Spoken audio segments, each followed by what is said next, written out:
I even do L words and they fruity bazooty, like to drink it and yell slurs at the movies. If I'm heated, I'm off to get a Carabulu to cool me. Created by Technizzle and T-Wizzle one high day, we mixed it up and then I say we treat Carabizzle like our lady. Originated in Kansas City, Missouri since 1995, baby. 151 rum, pineapple juice and Malibu, Caribou, get them all numb. Make baby girl come out of a shell and raise hell. Don't stop till the cops come. 151 rum, pineapple juice and Malibu, Caribou, get them all numb. Make baby girl come out of a shell and raise hell. We gon' party till the cops come. 151 rum, pineapple juice and Malibu, Caribou, get them all numb. Make baby girl come out of a shell and raise hell. Don't stop till the cops come. Tarbender, I need a druther nink. Release Carabulu and a party is utter kink. Insane manie, keep them coming then I'll remain zany. Cause Sadate baby, I'm trying to make you my main damie. For the rest of the night, girl you're sexy, you're tight. Come to Wikasa and see these shock reflection, you're right. Groupies at 12 o'clock, man I'll crawl, I'll go. Yeah, I'll recruit them, but I bet not crap, that's all I know. Yep, in my white tee and Nikes, you might sight me slightly, hyphen might see dry heave. Die we shall not need IVs beside me, Siamese. Huh? You're not making any sense. I might make the one I saw, wing a Prada, but once I get up on the mic and do my thing, I gotta. Hey, better, saw wing a better. He can it, so wing a better. 151 rum, pineapple juice and Malibu, Caribou, get them all numb. Make baby girl come out of a shell and raise hell. We gon' party till the cops come. 151 rum, pineapple juice and Malibu, Caribou, get them all numb. Make baby girl come out of a shell and raise hell. Don't stop till the cops come. 151 rum, pineapple juice and Malibu, Caribou, get them all numb. Make baby girl come out of a shell and raise hell. We gon' party till the cops come. 151 rum, pineapple juice and Malibu, Caribou, get them all numb. Make baby girl come out of a shell and raise hell. Don't stop till the cops come.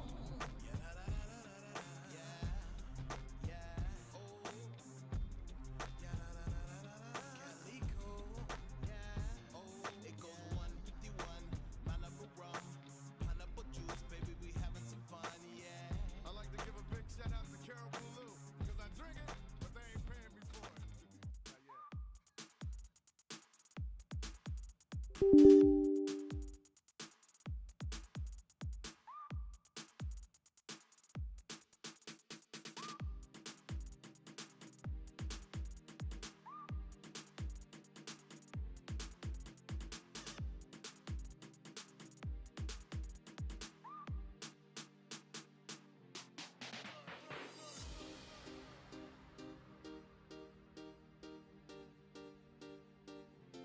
Not yet.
All right, mic check. See. Yeah, mic is good. Cam check.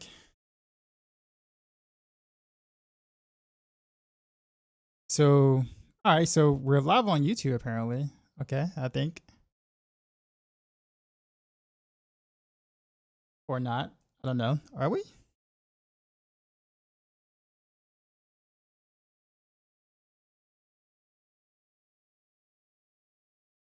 Huh. Well, it looks like I'm not able to see that in the whatchamacallit for some reason, so that's weird. Greg says check. Yeah, apparently I can't see it in the whatchamacallit. You're watching on both. Doesn't sound good. Okay, there it is. But I guess what took a it took some time for the chat to actually show up there. That's weird. So YouTube is fine.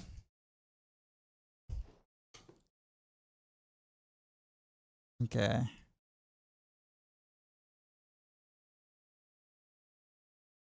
Huh. Okay. So I'm trying to also stream it to the YouTube Shorts part of it because I hear that to do. Although I don't think I'm actually like successful.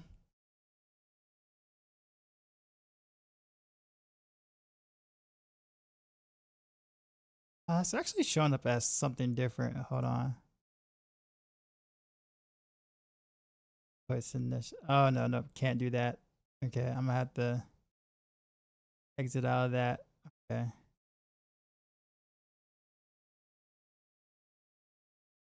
That's weird because I can't see the whatchamacallit. It won't let me see the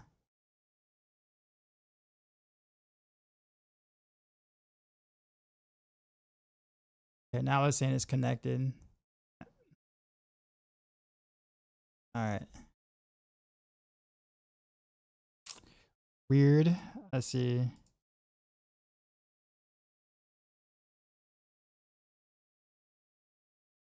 Anyhow, what's up, y'all? What do y'all? We're gonna actually do. I'm gonna play a little bit of Heartseeker, like just regular Heartseeker. But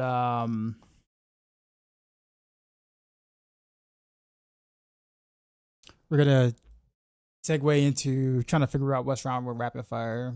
So I really want to find that out. Like,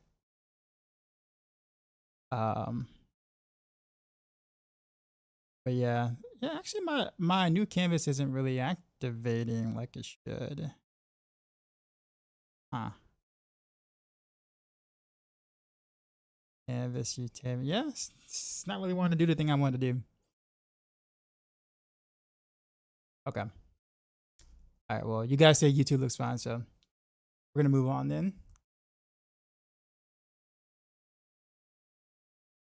Let's get my OBS back to where it belongs. Well, the chat doesn't want to do what it wants to do. All right. Anything new in the Diablo 4 world? Like any fires? Anybody do something they aren't supposed to do? Any new bugs?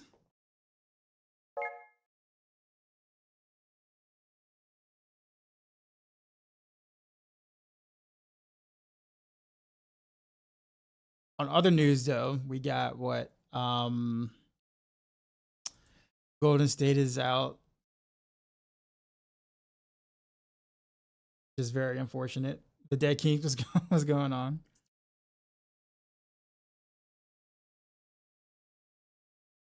Doo-doo.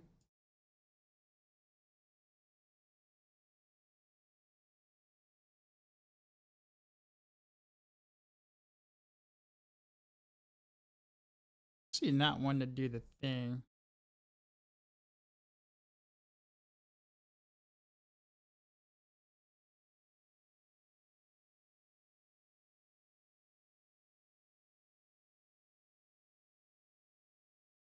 Primary.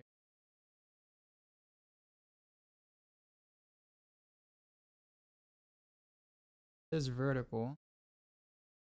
That.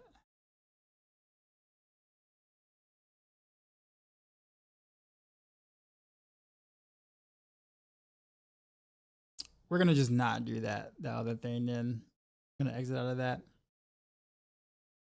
He's a max roll. But you guys, what's up, man? I was in the menu today. We're gonna peel apart rapid fire. I was thinking about making a new character so I can like just start like fresh with like absolutely shitty gear, so it makes it easier. I don't think I ever bothered with the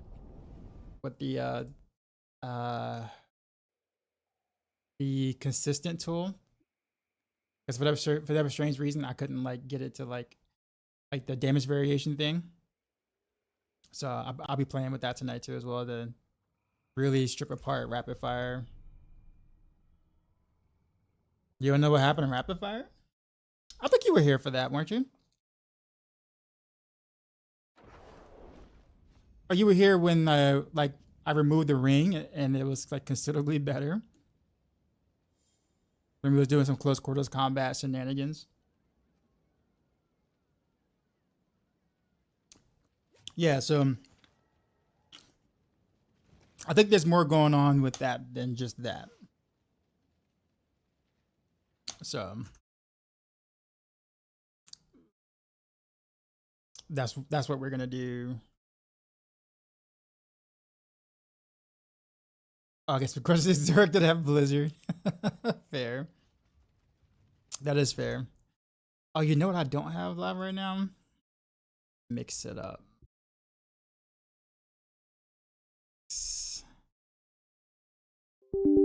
Forgot about that.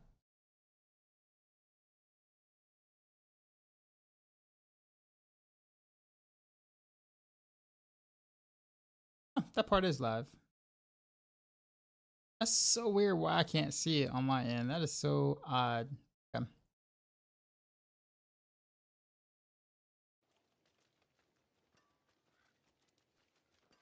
Also need a new monitor. Apparently my controller fell onto my desk, and then apparently the gravity or the weight of the controller or whatever, like I guess jiggled one of my monitors over here, and so now like the screen of this monitor is like kind of like messed up.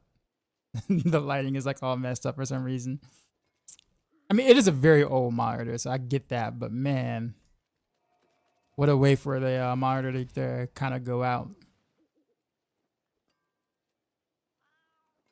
But in the meantime, we're gonna play some Heartseeker a little bit though, just a little bit, and I guess we can salvage all this vulnerable gear now, because I'm never touching Victimized for the rest of the season.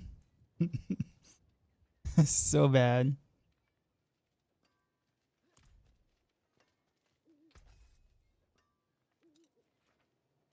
I guess we just salvage all the items, I guess. All right, and then it's not supposed to have runes here. Why are the runes not here? Why are they here instead? What is going on? That's so weird. Okay.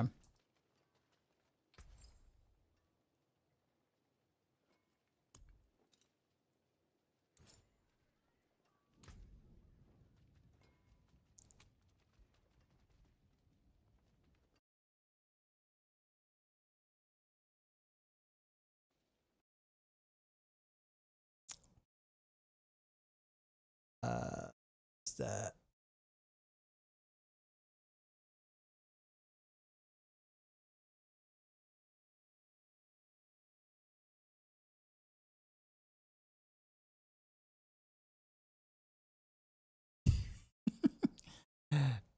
I guess this works too.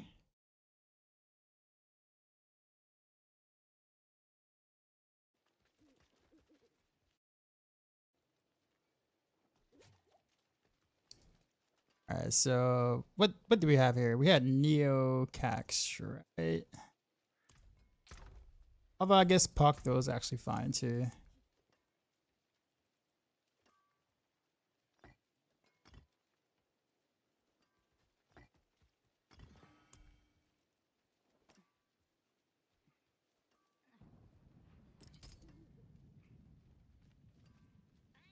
Actually, we'll do that. I still don't have full gems, by the way. Wait, what's my okay, so diamond. Boss powers. We'll actually remove Harbinger. We'll go with Beastmasters. We'll go Wandering Death, actually. How about that?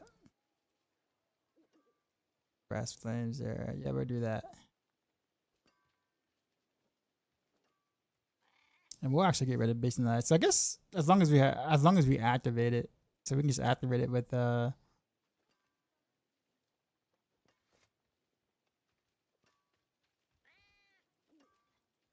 just use Alex Talons. All right.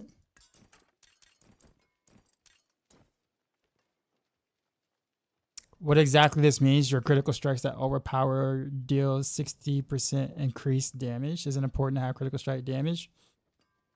Oh no, it's still important to have critical strike damage because your overpower damage is also based on your critical strike damage. But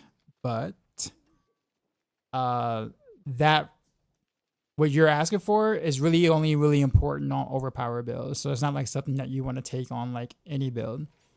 So it really is build dependent, really. And you don't want to mess with that if you're not playing specifically an overpower build, as there'll be better options for you. So if you're following a guide, chances are that's taken into consideration and you just kind of plop it in. Like there's no like wiggle room, I guess you could say, if that's in the guide for a specific reason.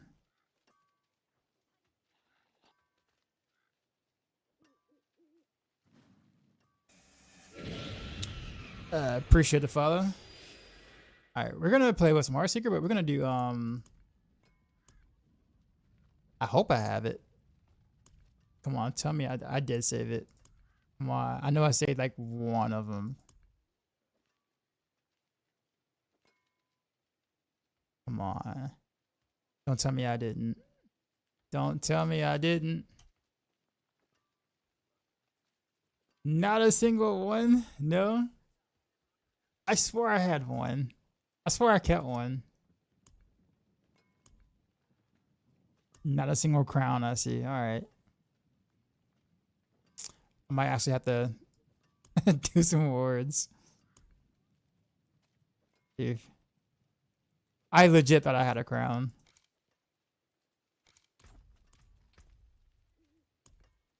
I'm after Big Sag.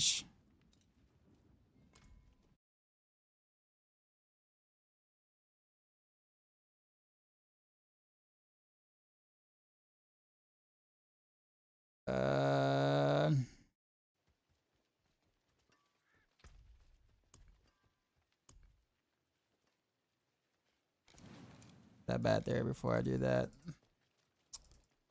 All right, well, I guess the answer to that is no. All right, well, we'll pop in some Infernal Horrors, but we'll do like a 6-1. Play overpower build. I'm also trying to increase your crit damage. My damage is still too low for pit 95 without runes. Maybe it's normal. If your damage is too low, it's not because there's some secret thing that the guy didn't tell you. It's just literally, do you have like the right master workings in the right places? Do you have the GAs necessary?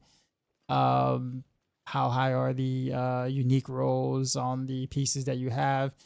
Like there could be several things. How high are your glyphs? Right? Those kind of things. Like I would look at those things before. So like, yeah, so whatever guide you're following, just make sure you go back and you get the checkpoints.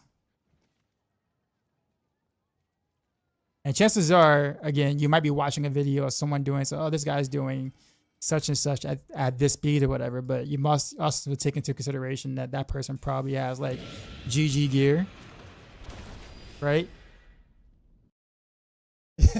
So like if you just put it together, then chances are you're not gonna have that. You know what I mean? Or be able to like play or farm at that level. Hey, wait a minute. Where's my cold clip? Oh yeah, my aspects are different. Yeah, this is not good. Speaking of which, anyone have a Crown of Lucian by chance? That they don't want. The GA can be anywhere. I could care less, but like a 14% or a 15% Crown of Lucian. Doesn't have to be ancient actually. Etc. It can just be like literally non-ancestral.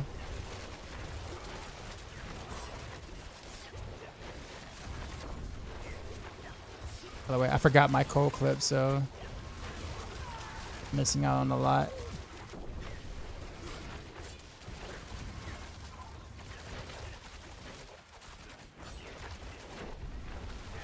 I don't think you have one.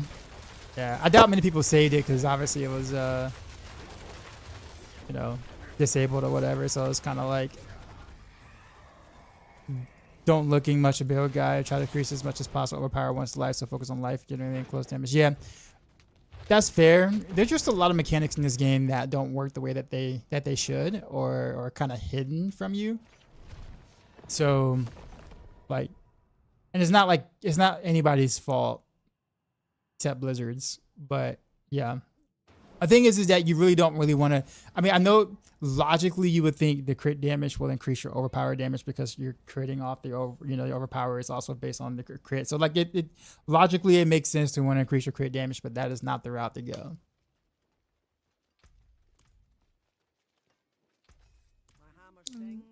Generally speaking, if you want your overpowers to hit harder, you want to scale your life and everything else.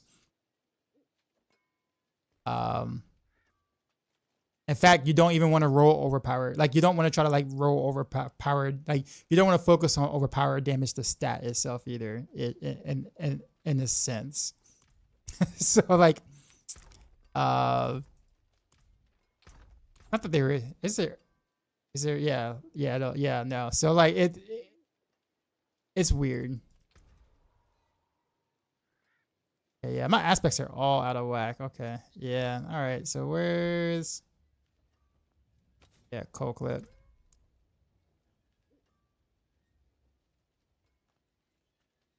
The aspect is bad. It's only 9%, but that's GA on core. I don't care about where the GA is. Again, it can be a non-ancestral for all I care, but it needs to be 14 or 15%. The unique affix is definitely by far the most important part of that. Everything else can be like literal dog. Like I said, non-ancestral is fine.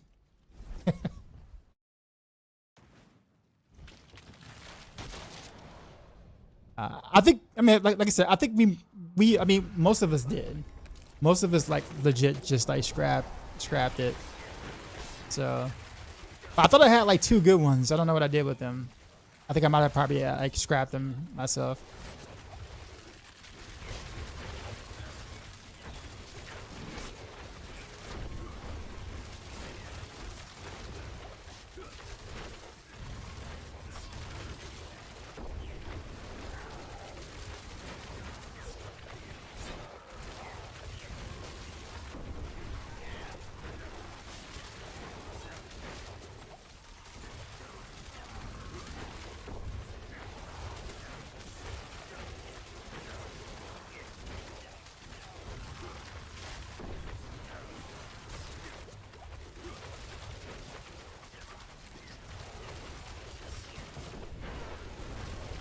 Said on Discord for an hour for a guy who wanted to learn. You said you got one?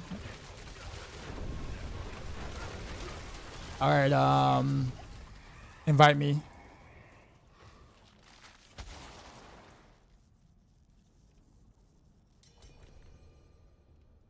Oh, and it ends a 15%. Sweet, yeah.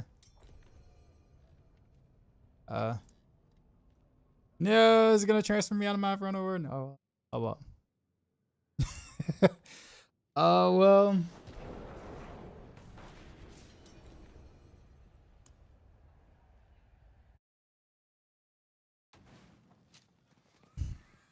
I gotta figure out the resource drain for doing this.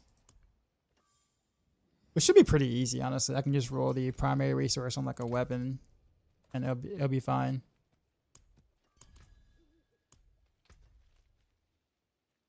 Appreciate it.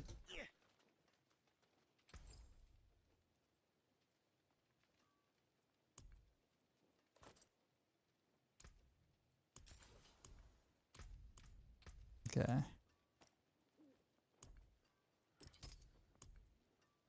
Should I even like masterwork this? Probably not, right? We should just like leave it as is.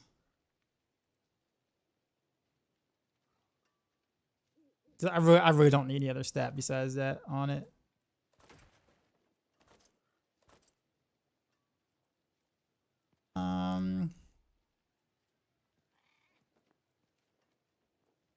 Okay.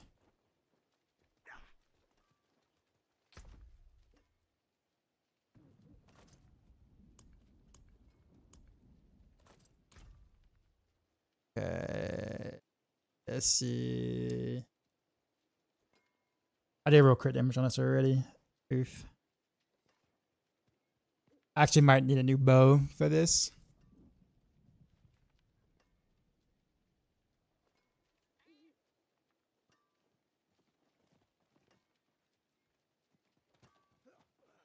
Alright.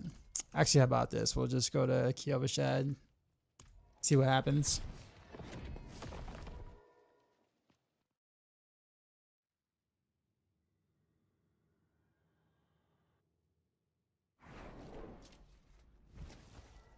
Just the only one to bow. I mean, I have another one I can just masterwork. I have like a couple of others I could. But I might need to. I don't want to roll the crit damage off because I need that for Beastmaster's boss power. So technically speaking, I would want to roll the life off. But I might not need to do that. I'm thinking I will because of crown, but I might not. I guess it depends.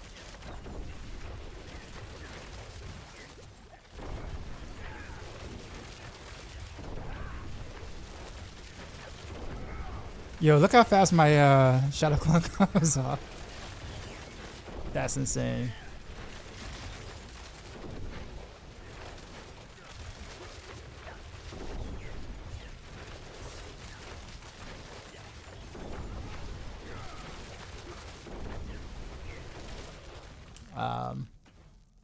Bill, I have to update that link. No, this is just some Heartseeker.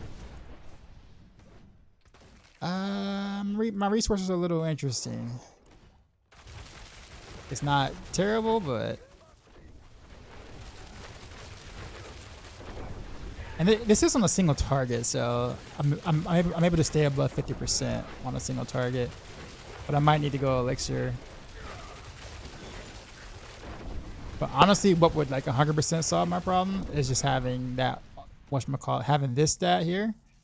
The 15% chance to restore primary resource on the bow. If I had that on the bow, it would be like 0 issues. I can go back to my elixir. So we'll just take this bow right here. Do some quick master working-ish. Saw someone doing poison trap on YouTube yesterday. I wonder if that was Matthias. Matthias, was that you?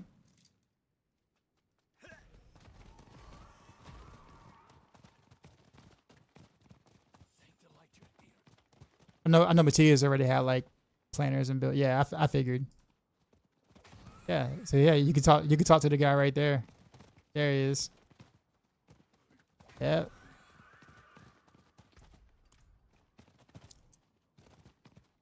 Let's see. Yeah, we'll masterwork. I'm actually wanting to temper first, right? So basic. Come on, we can do it. Come on. Come on.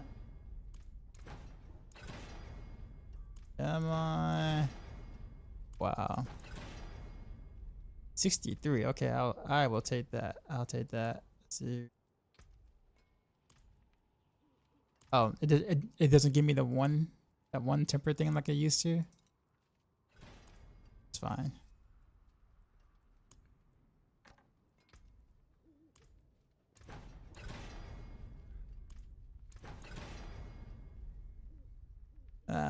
rolling a close damage, but that's fine. All right, and the masterwork.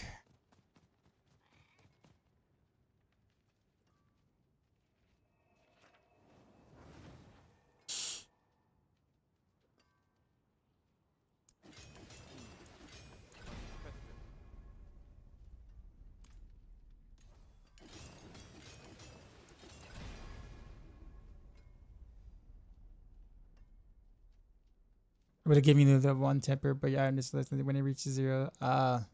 Okay.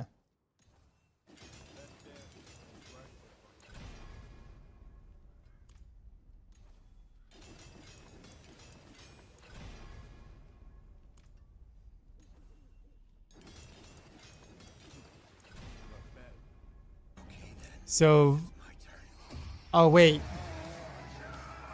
Oh man. I just realized something. Appreciate the sub. I just realized something. I can't use this bow. Thought you with the sub. Also, Turk with the sub too as well. Yeah, I can't use this bow.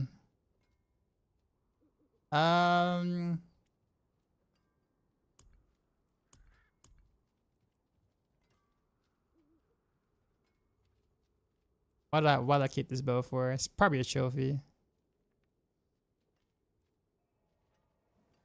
Okay, so I actually might need to be a little picky with.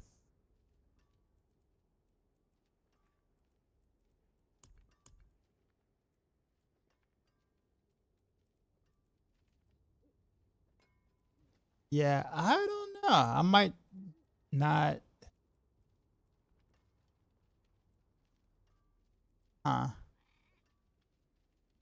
I guess. I mean, I'll end up with a little bit less dex, but I don't know. I don't really know if I would have like that's a lot. That's quite a bit of dex to not have a GA on.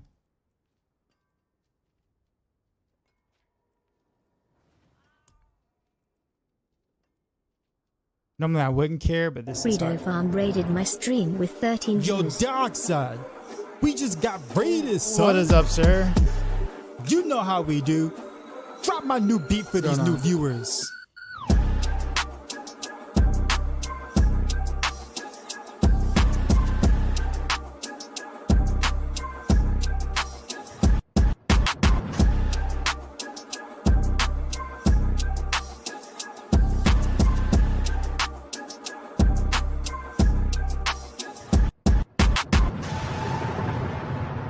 Sheezy out. What's going on, sir? Appreciate you. How was what were you playing? We're playing Diablo 4. Okay. How are you enjoying yourself so far? Nice song. Thanks. Am I testing the Heartseeker build? No, I mean I've already done that. This is more right now. I guess I'm just messing around with Crown of Lucian because I think that's probably best in slot for Heartseeker, to be honest. So that's kind of what I'm just gonna throw the helm in for now, but I got some rapid fire stuff I need to actually test. That's the thing I need to test. So I'm gonna peel apart rapid fire to see what's really going on with it. So that part might not be as interesting from a gameplay standpoint, but if you're someone who likes to test things, you might be a little appreciative of what's going on there, but.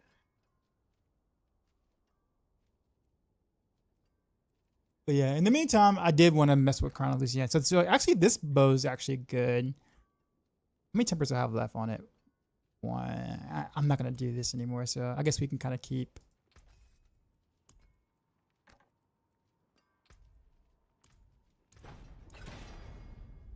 Nice.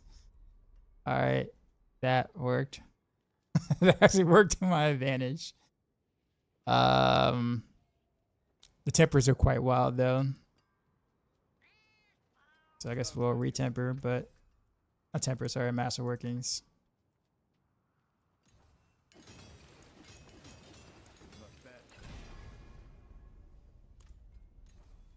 We'll make it just a little better.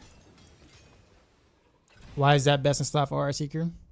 Bigger multiplier. Don't necessarily need as much attack speed, so we can kind of master work on the critical strike chance to make sure we still had 100% critical strike chance.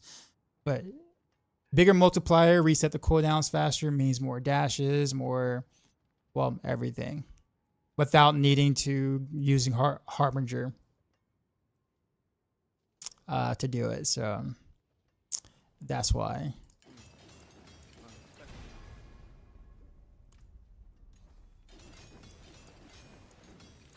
To be honest with you, Heartseeker fans have been wanting to use Crown of Lucian ever since back to season 5 when Heartseeker was brought back into the equation. Like, Crown of Lucian would have been best in slot had it worked with adaptability, but it didn't. So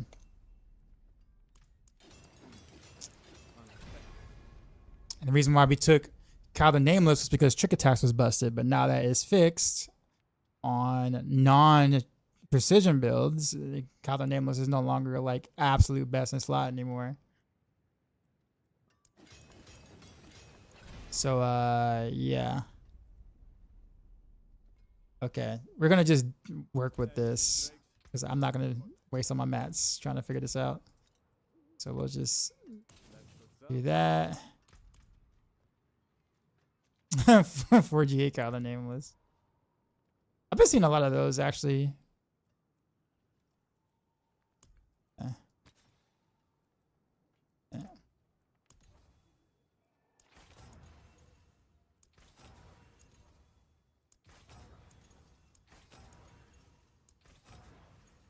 Am I gonna update my max roll build for Heartseeker? I always do. So once I play around with Crown, if my theory crap is correct, then yes, I'll put Crown in the Heartseeker guide on max roll. And by the way, you can watch on YouTube. I saw your question on YouTube as well. I just didn't get to it in time before you hopped on Twitch or whatever. But yeah, you can watch either way you want. But just know that I do see you there. Heartseeker S tier? No. Rogues only have one S tier build this season. However, again, if you're not pushing, like if you're not like spending all weekend trying to find Spirit Caller and failing hundreds of times and, you know, trying to do a 110 plus, then literally you have many different options for builds for T4. For T4, that is.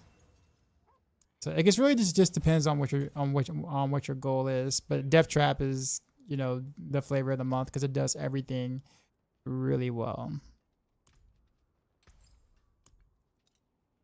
But if we're talking about just T4 content, there are quite a few builds that actually do T4 pretty effectively that you wouldn't be unhappy with.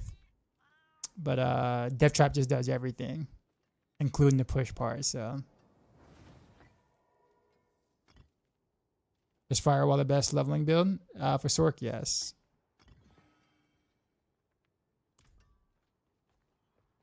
You have a GA crown. I don't even care. Like, honestly, I don't even care about the stats on the crown. All I care is just is about the unique affix. If you notice, I didn't even masterwork this because I don't have to. Like, yeah, the health is good to have or whatever, but like honestly, for my testing, all I need is the unique affix. So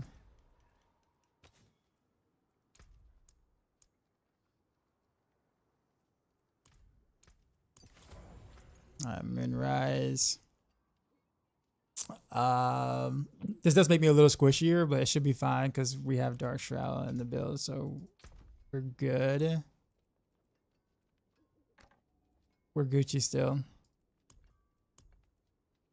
But then we should have no resource issues, and we should be able to go back to Advances Elixir to make sure we cap. And then let's see. Brazilian players here. What's going on? Oh no, I'm good. Inteus, I got one. You say how come Rax isn't streaming D4 this season, by the way? I don't think he really enjoys D4 past the first couple of days of it at the moment. It just hasn't really been enough that has changed for him to kind of want to continue to grind the game for like a weekish or so. But I think that's kind of the case right now for a lot of action RPGs. If you notice, like some of the big names, unless they kind of like have like relationships with certain devs or whatever, like aren't really streaming action RPGs that long. If you notice, they'll play like a week and then they'll do something else. So honestly, I think action RPGs are in a really peculiar spot for streamers who stream in that category, because it's like there really isn't enough for a blaster to do past like 1 week, honestly. Like it just isn't really much to do for someone who plays like maybe like 10-12 hours a day. You just run out of things to do. Like what was I doing? Oh, yeah.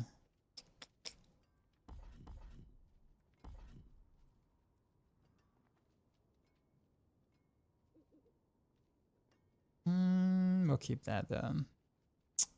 Let's go with the speed variant. So we're gonna remove power traps as well. Actually, no, can we?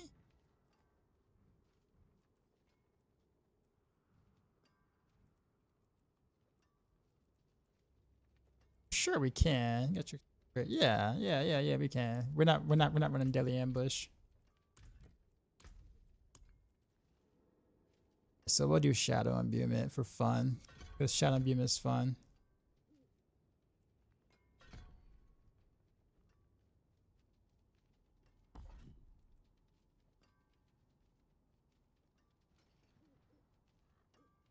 Sure, we'll throw that there. Actually, no, we don't need to do that.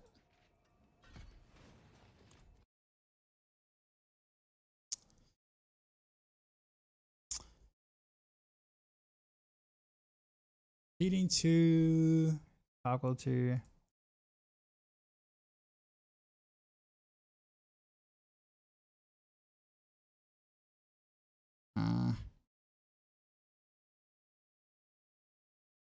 DF4 is very missing in game. Pits becomes boring really quickly. Rex is burned out on DF4. I think Rex is burned out on all. Like I know we like to pick on D4 a lot, but like honestly, at the moment, all the action RPGs are kind of like in a I don't say similar situation. Obviously, some are definitely more fun or have better systems than others, for sure. Like for instance, Last Epoch has by far the best skill system, crafting system, etc. and things. But does kind of suffer from the same longevity things that other action RPGs do. Path of Exile 2, enough said. D4's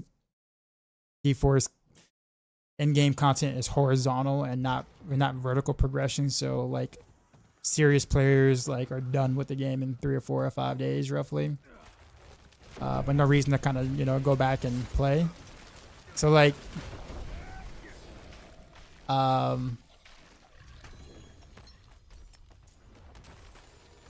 but yeah, everybody who's kind of looking for that action RPG to play like long term, like I can't put it down for an entire month. You're just not gonna get that right now. It's just not gonna happen. There is not gonna be an action RPG that's going to keep you engaged for that long every season for an entire month. If you're a blaster, it's just not. It's just not. There's just not enough content to go around. But D4's issues, honestly, I feel the same way about Pit. I hate Pit. I absolutely hate Pit. And unfortunately, that's the only scaling content we got. Everything else is horizontal. PoE is the closest to that feeling, I think. Yeah, but true. It took them years, though. Like, if you think about it, it took them years to add all those different leagues so you have more things to do. Right? That's actually why Ben doesn't like playing any other action RPGs but PoE 1, because the PoE kind of kept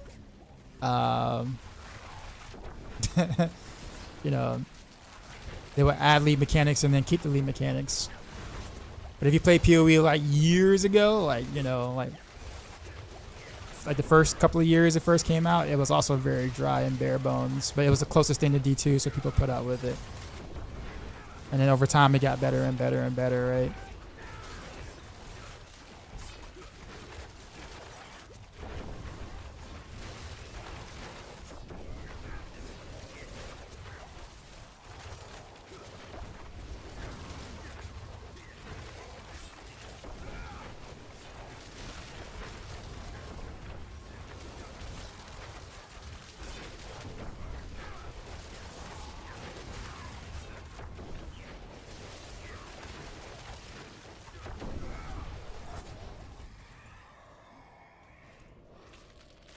Make sure I didn't change anything weird.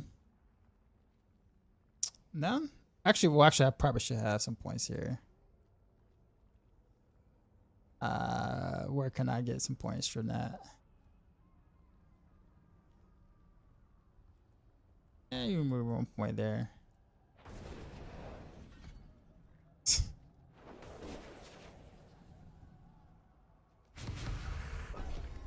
If you don't have Shroud, could I use the unique chest that allows you to throw a poison trap? Sure, if you want.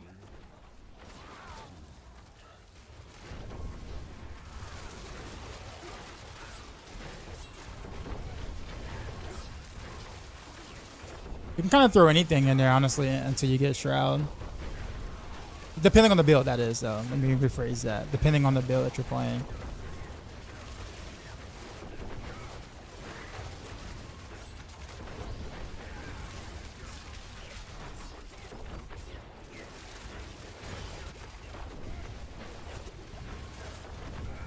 Why did it move away from sets in D3? You like the sets in D3?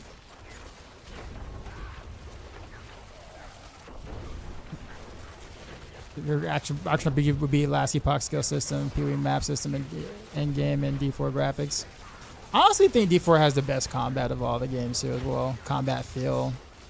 But outside of that, I would also practically agree with most of what you said. Yeah, you like the system more or less. Here's the issue I have with sets in D3. As someone who played, D3 from start to finish, basically, is that the set pieces took up half your gear slots. So, and the issue with the sets I had was that the 2-piece were fine, the 4-piece was fine usually too, but then the 6-piece set was some egregious number. Like, now this specific skill deals like 10 million % more damage. And now you're just like, oh, so now I just skip the rest of the game's progression because I now got 6-piece. I got the 6-piece, at that point. It's such a big power jump that it feels like your character doesn't even matter until you get that, is one. And two, again, the game literally tells you exactly what to do at that point. So you get to the set bonus, right? And it says, okay, now this particular skill does X amount of damage by doing X thing.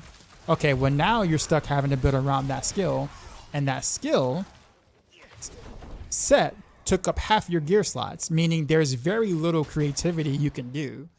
As someone who likes to theory craft and be like, I want to see if I can do this or if I can do that. No, the game tells you exactly what you need to do and how to implement said skill and said build because of the set. So then you have to obviously, support the set with the, proper legendaries. So in reality, you have maybe 3 or 4 gear slots that you can kind of customize for yourself, and then that's kind of it. Otherwise, the game literally tells you exactly what to do at that point. So it made theory crafting and coming up with builds or like that very dry because you're not coming up with builds anymore. You're playing this particular set, or you're playing that particular set with that particular build. You know what I'm saying? So I just didn't like the sets having that much power and taking over that many gear slots where we all literally look exactly alike. I'm not saying other action RPGs have solved that problem, but I guess when I'm saying, but I feel like D3 Vanilla was better in that sense before sets came out.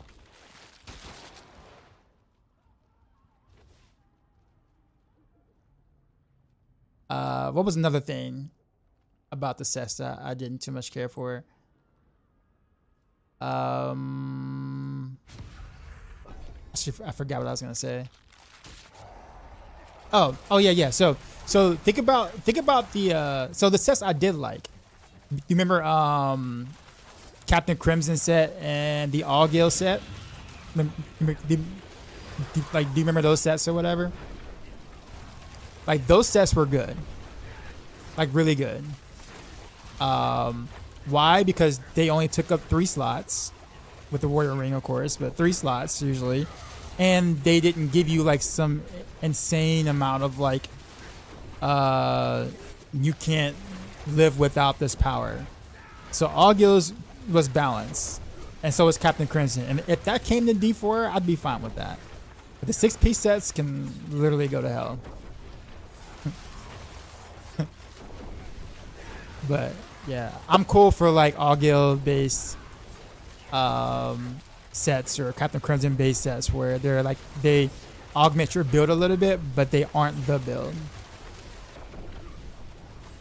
Not to mention, I think we already like don't have we don't really have enough slots for sets and stuff right now anyways. Like we still there are quite a few cool aspects that we can't use or don't use because we just don't have enough slots for them. So if we add sets, you know, we're only lessening the slots for any other cool aspects we may have wanted to use. Maybe. Like so we'll need like a belt slot, maybe a toe ring spot. You know, other accessories to really take advantage of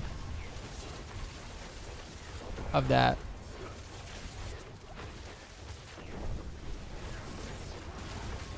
What's the best melee rogue build?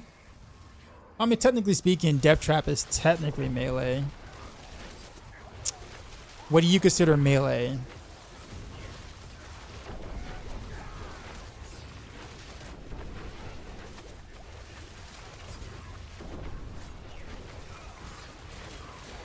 I think Kanaz Q would be neat in D4. I would like that actually.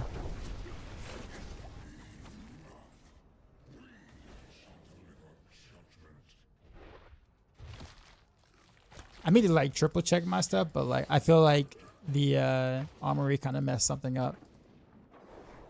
But I just didn't really care enough to figure out what exactly.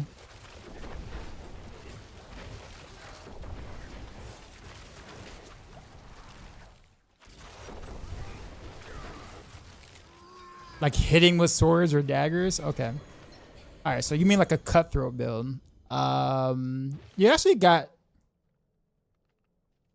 I'd probably say Twisting Blaze is the strongest, but I will also argue that Invigorating Strike Rogue is on a similar level, like very close to Twisting Blaze. So I will either Twisting Blaze or Invigorating Strike Rogue.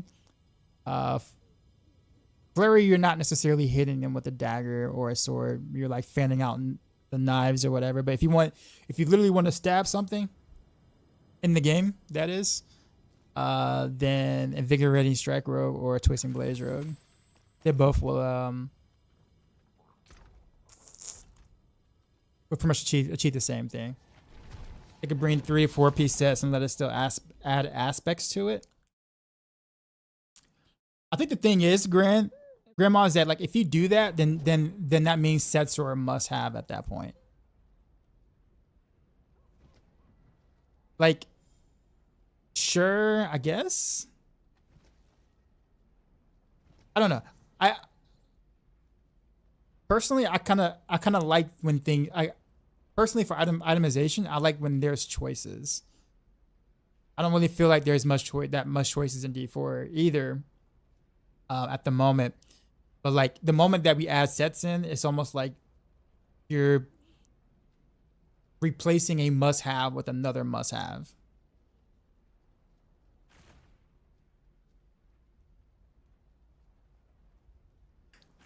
And depending on the slots that the set pieces are in, then that means you're replacing other items that could be cool, but you'll never use them because the set will be better. And if the set isn't better than some of the items that the slots take up, then you would never use the set.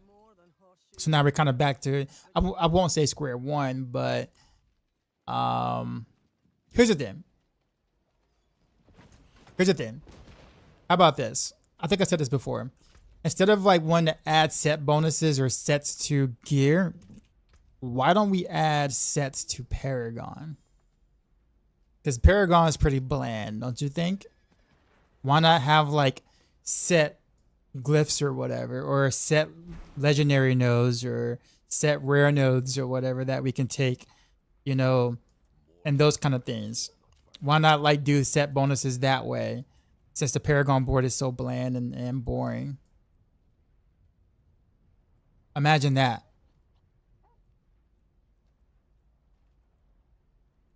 See what I'm saying?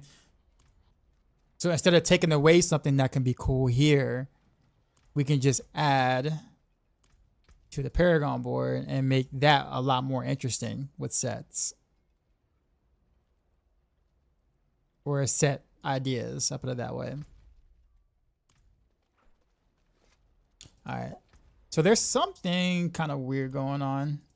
So we're gonna shoot out a 75 real quick so I can figure out what exactly that is. Sounds cool, but they went the simplified Paragon board route. I honestly think that but I mean, that's like one of the systems that's like so outdated right now that they really need to do something with.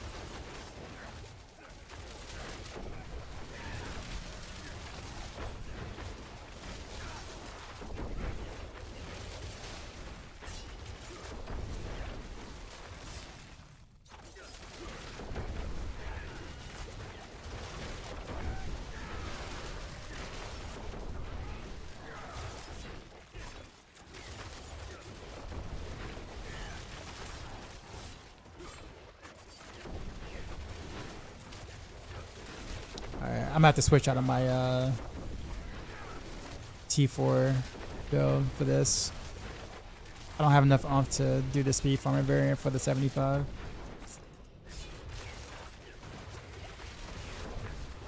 That they crafting new anything new to this now? I guess I guess put on the crown basically. That's it. So this is what crown. And I put the resource on my bow, by the way, so I can sustain. And it works fine. No Harbinger, though.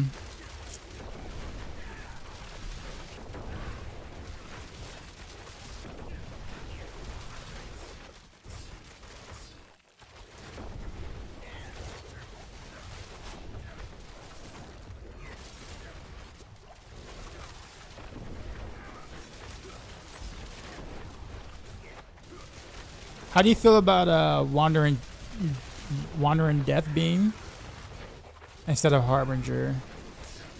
I mean, Wandering Death Beam is still like a 25%, right? Because you're executing him at 25%.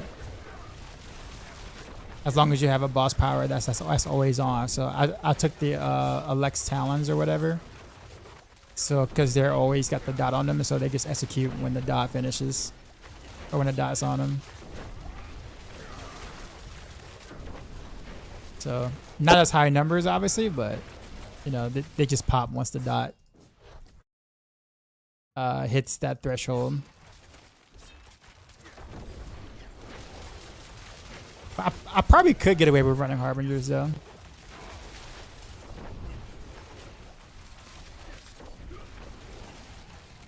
Probably.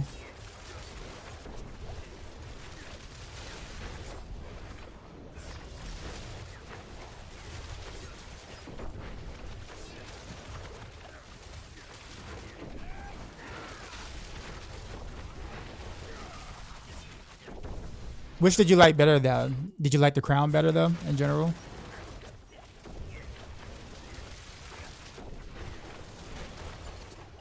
Duchess, what's going on?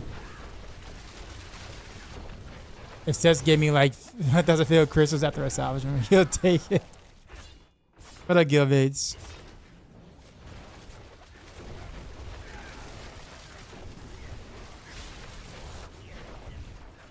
Yeah.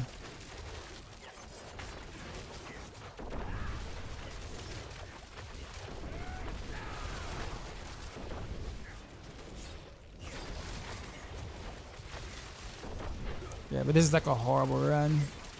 I need to actually spec into the correct thing. Are you still doing Neo Cax2 as well or nah?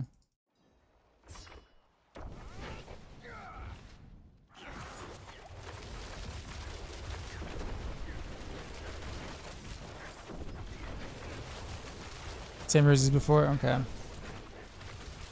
Alright.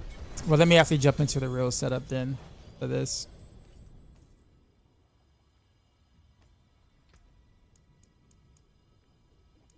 Okay.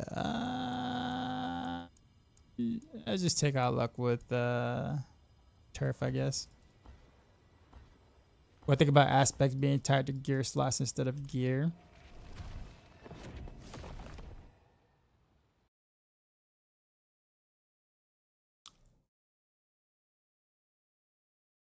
I mean, what would that like? Are you saying that aspects? I mean, technically, it still is. What would it? What would it accomplish if you just tie it to this? Like tie it to the slot? Like if it still had the same restrictions, like defense can only be defense, ammo's going to be ammo. I mean, you'll just be saving one. You'll be saving one step, right? You just won't have to imprint, but or I guess you just imprint the slot. I'm assuming, right? Like you just kind of set the slot, I guess.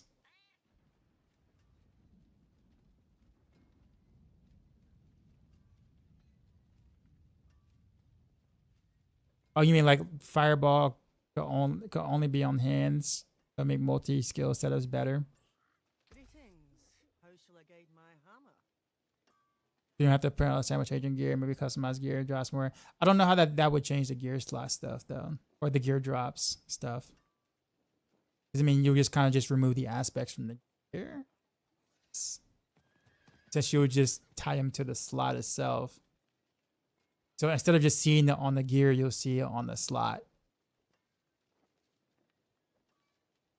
I don't know if they would just what's new this season? Belial, I guess, yeah. I mean, yeah, pretty much. Yeah, okay. I forgot I still had the resource on the dagger still. I can go back to crit damage here. Alright. Alright, let's do the real thing.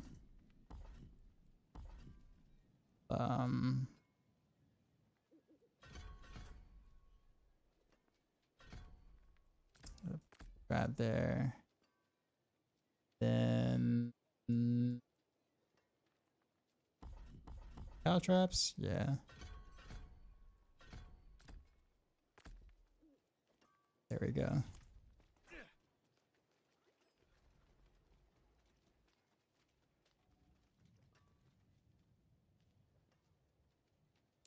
Maybe we're changing the thing, it'd be quality of life.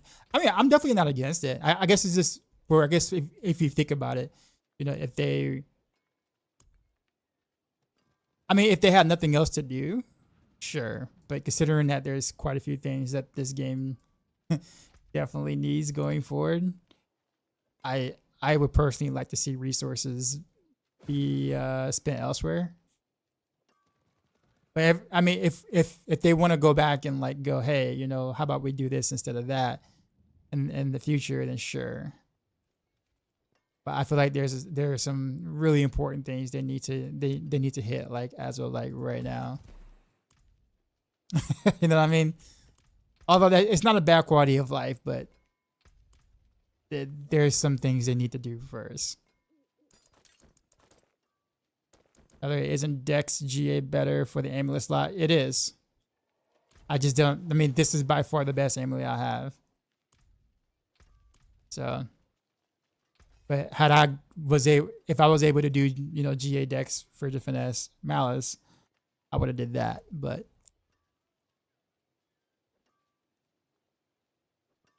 yes, I agree. It is. All right, let's go with Neocax. Let me see if I can like. I guess I should be able to sustain.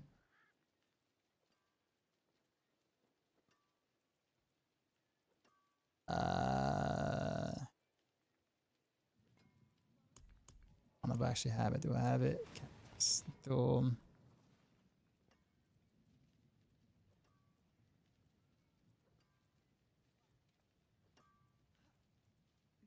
There's Cax. Right, and then Neo. Neocax. Let's see how this feels. Just don't spam my ult and I'll be fine. I kind of want to. No?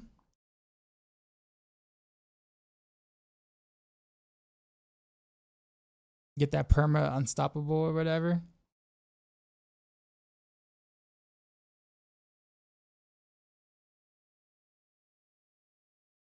I mean, I get why you're saying that, but it's just like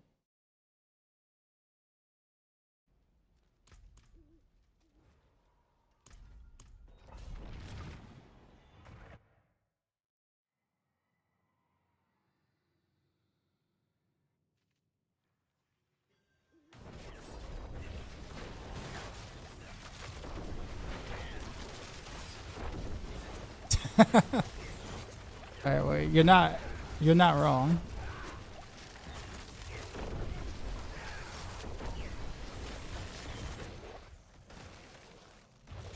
Oh well, kind of ran out of oof there.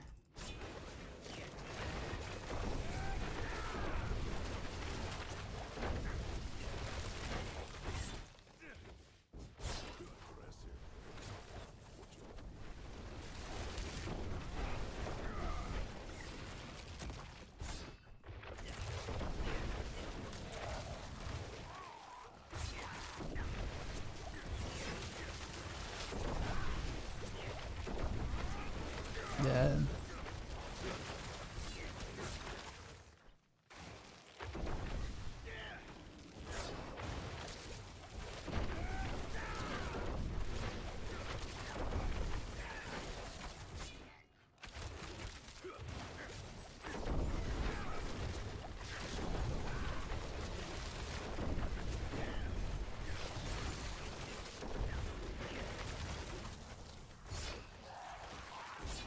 Ah, out of resources again.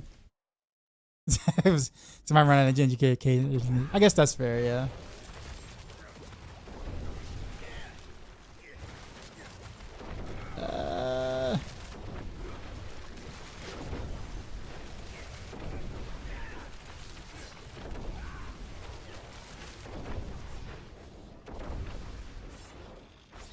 I gotta stop pushing that button. Or better yet, holding down the button, really.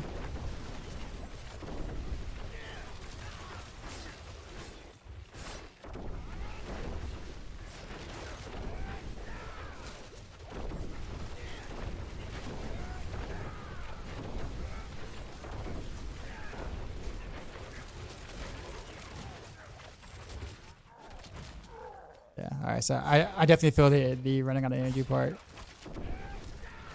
Occasionally.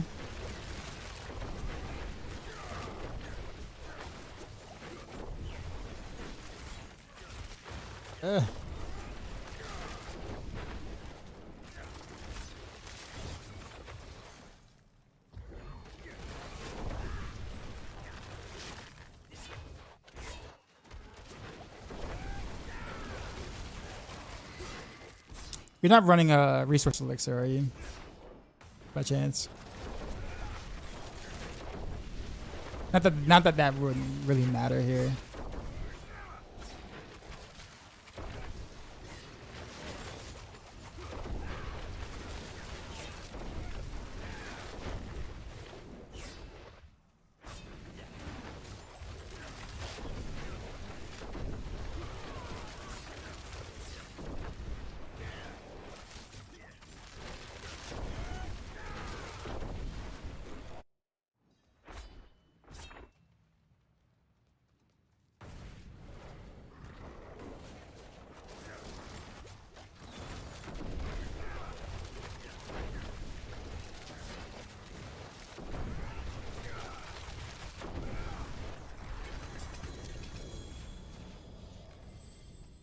Okay. I haven't decided whether I'm gonna choose to min-max Heart Seeker or not.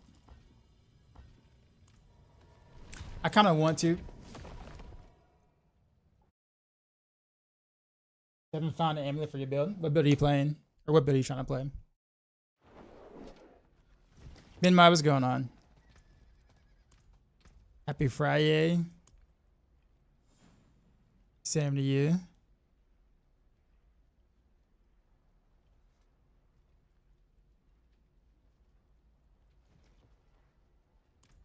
Let's see, what do I want to do here?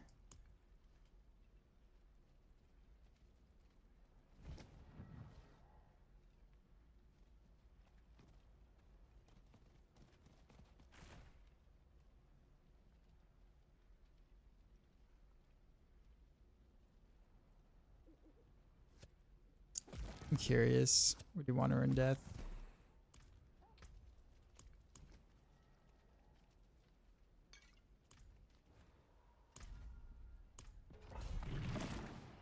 I find it to be another 20% multi for you. I'm good, man. That I wrote the Heart Seeker because if you switch on the Paragon, I'm ready to mess around with it six times for your death trap.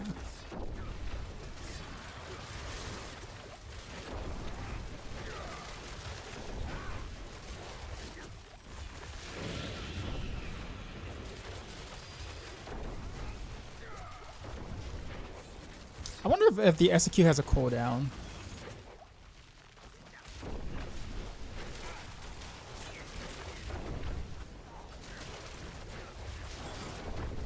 I will say it does become a little harder, like when you do spend all your energy because of how expensive Crown is, to manage.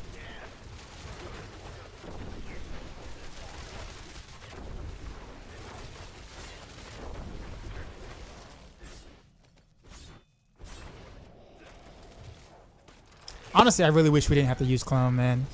You know how much like Renevero stuff you can actually do with Heartseeker and Crown for like that knockdown or whatever like that, and some other small benefits. I think it's the cool factor.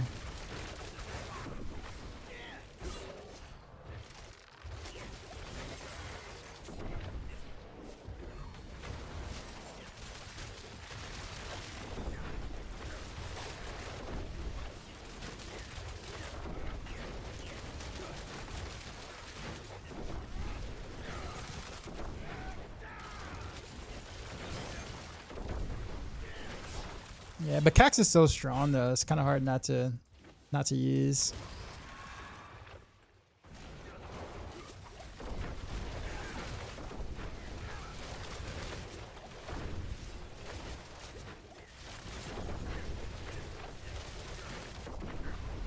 We shouldn't have to play CQC for Heartseeker. You can't play at range. Technically, you can play at range. Technically. You don't necessarily have to play it up close. I mean, you get more benefits for doing it up close, but technically speaking, once you apply the close quarters combat effect or whatever, like the key passive, you can jump out and like play it at a distance if you want. Kind of how we did in Season 5. Exactly how we did in Season 5, really.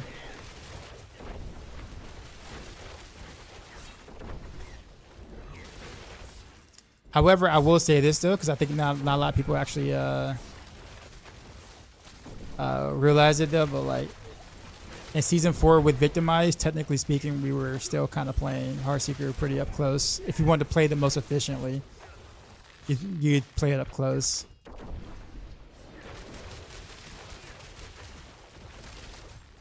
So Heartseeker technically was never like a true range build in its truest sense.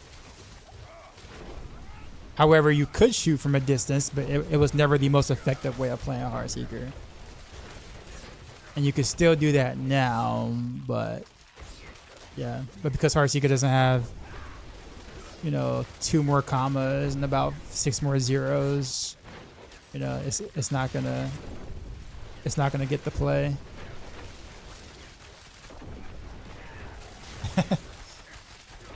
Yeah, but technically speaking, you can jump in if you want with Shadow Step, how we did in Season 5 or whatever.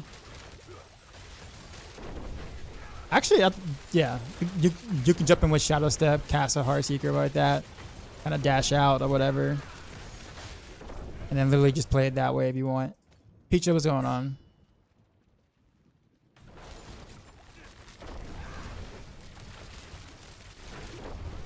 Use a flurry tech with TB. Oh, with this shadow thing?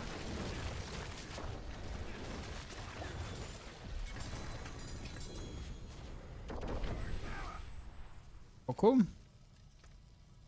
I'm trying to figure out what I'm doing wrong, actually. I feel like I'm missing something big. Or like when I switched over to the armory, that something didn't swap over correctly. I'm too lazy to like really try to find out exactly what that is.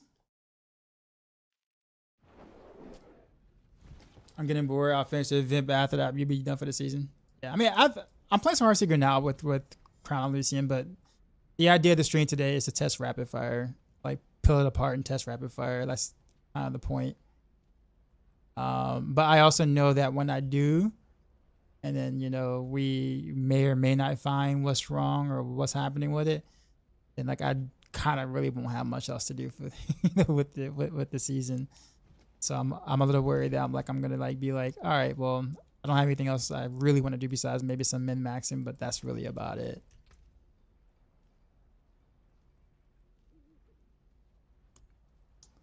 So that's kind of where I'm at.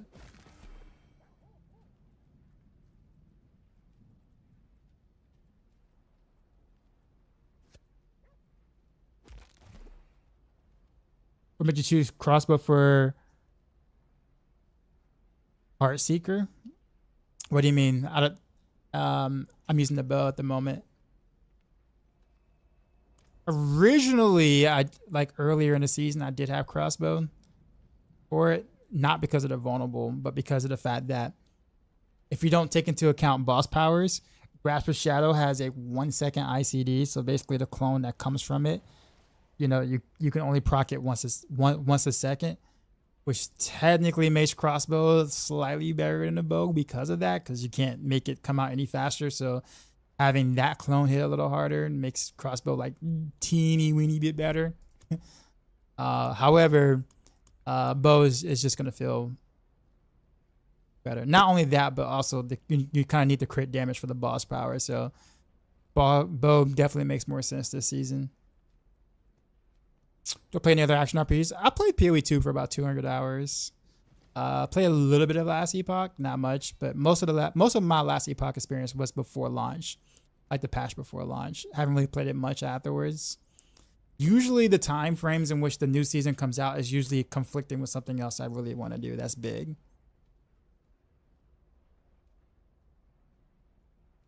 So like that's kind of what happened to me with Last Epoch. Like 100% nothing wrong with it at all. It's just like the season starts like when I'm doing something else, like either radical or big or something, and then I'm just like, well, I guess there's that. If I plan on doing Clone Barrage, is Legendary Bow better or Wind Force? Wind Force is. Because I mean, basically Barrage is Clone Barrage anyway. At the end of the day. Every core build is basically clone core skill at the moment, yeah.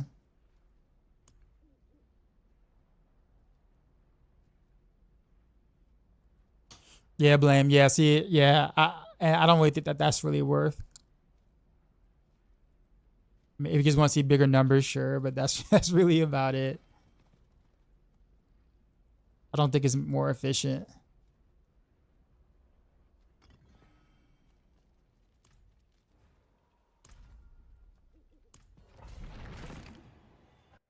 Hero above all, what's going on, man? You see the double GA bub?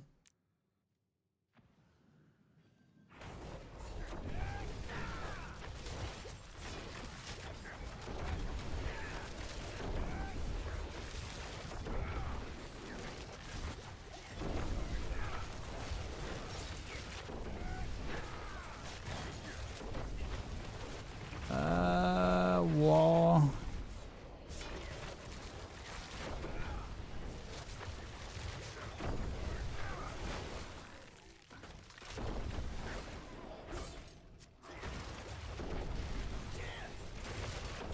Alright, so we're gonna go into some rapid fire testing after this.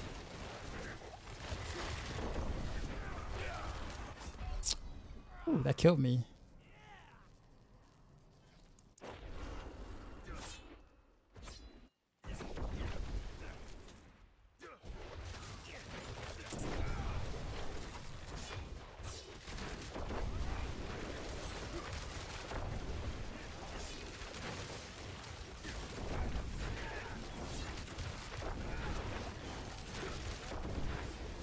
You know what I want to do?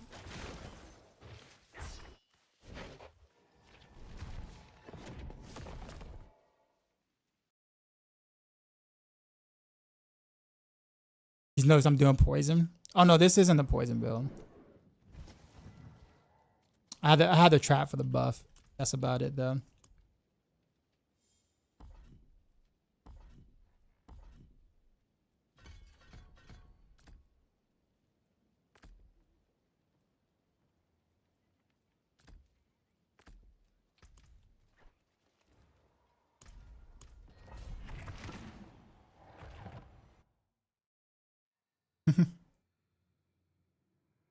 Nah, if you like poison builds, Matthias has a good poison trap build on his YouTube. We should be bringing that to Maxwell at some point too. At some point.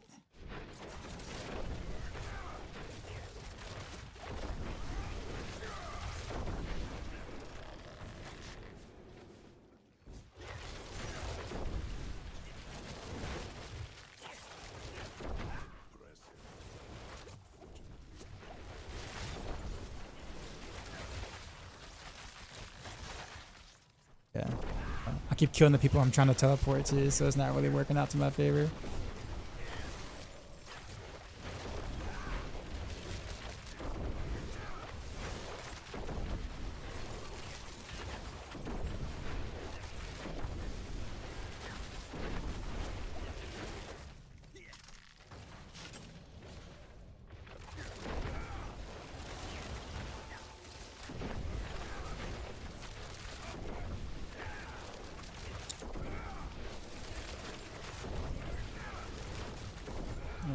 I totally messed up my entire rotation here.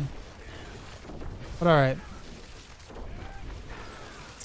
Let me stop stalling. We're gonna do some rapid fire. But I do like Crown though.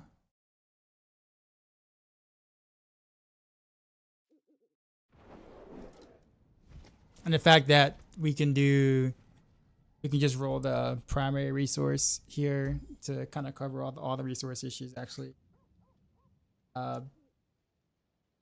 makes that huge. Rapid fire getting revived? No. We're just trying to figure out why it's as bad as it is.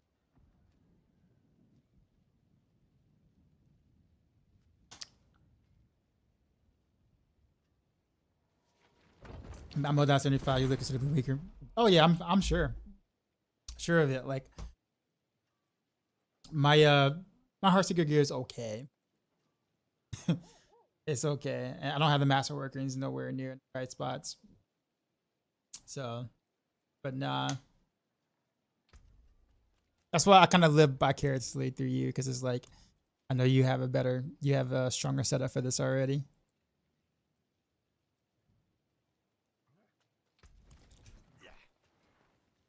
All right, so bald fraud white. Wait, it has two. Oh man. Resource bin regen on bows using crit as well. I actually removed health for that. I probably wouldn't like suggest that, but I did remove health for it. Speaking of which though, let me see something. Out of curiosity.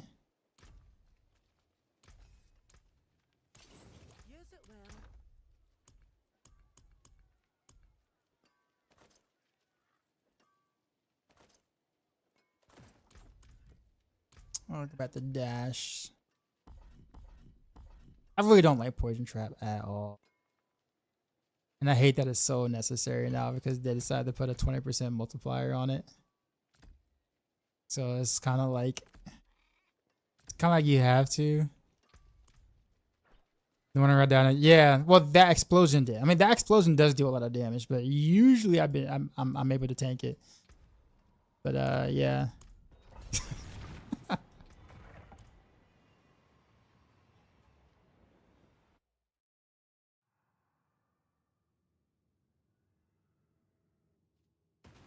Nick's up 23 for real.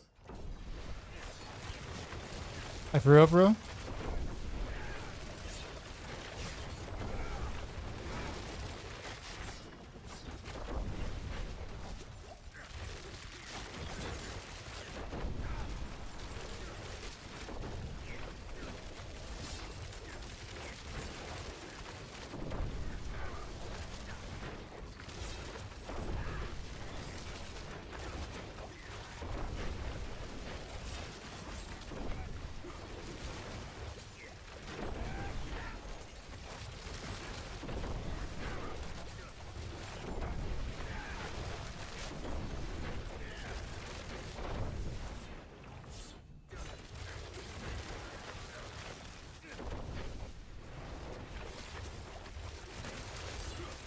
But yeah, I hate poison traps so much though in this. I actually don't even like cloning this, to be honest with you. Again, if I can use random of arrows as like the knockdown applier or whatever and get like some other benefits like we did like in, I guess you could say like season 5. Like if I can play it like season 5, Heartseeker. But with Crown, being able to get that whatchamacallit off a cooldown a lot faster, like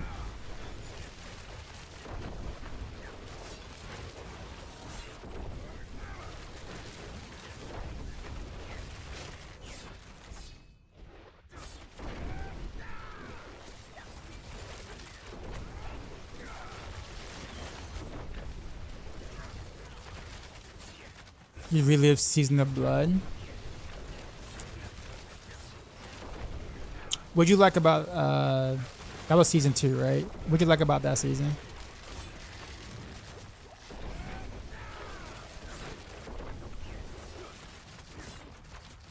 No, we don't use Deadly Ambush in this setup here. I'll see. I tanked that one. I tanked that explosion. I wonder what happened. That was different.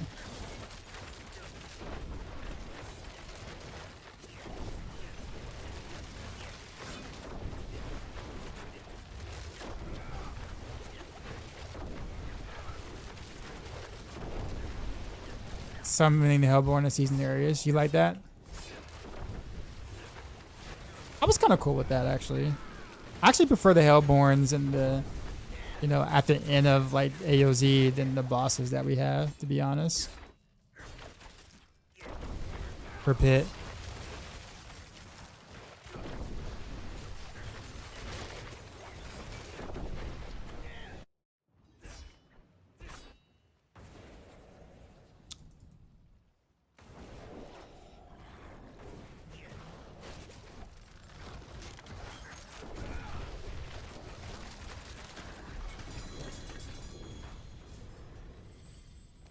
Yeah, I kind of like Crown better.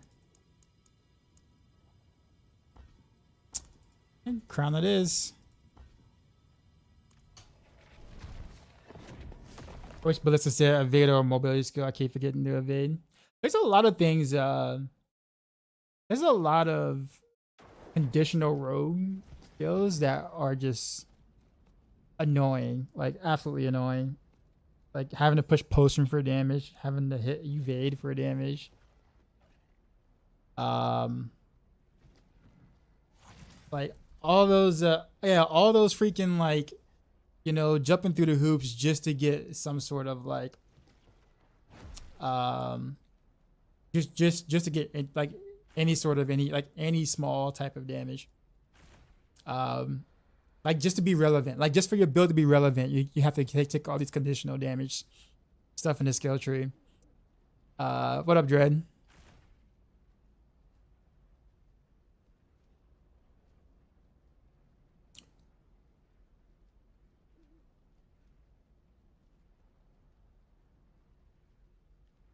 TBC also has resource on build. Which resource? You mean like resource cost reduction, or are we talking about like gain resource back? Because isn't Twisted Blades like have like a abysmally low lucky hit? But I guess with you casting enough Twisting Blades, you should be at least be able to get one out of like, I don't know, like 40 of them to actually like, you know, give you some resource back.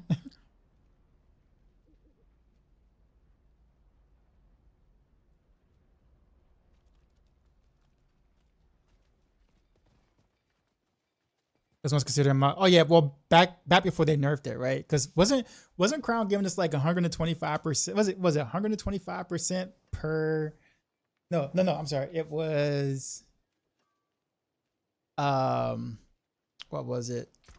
I think it was like, yeah. I think it's like a total of 125. I think it used to be in like PTR. At 5. So no, yeah, it was, yeah. It was 25 per stack. Is what it was on PTR, wasn't it? Yeah. Your early hours don't work nice with my dinner schedule. All right. So this is gonna take some time and some thought. So Kyle's with the sub, appreciate you. I'm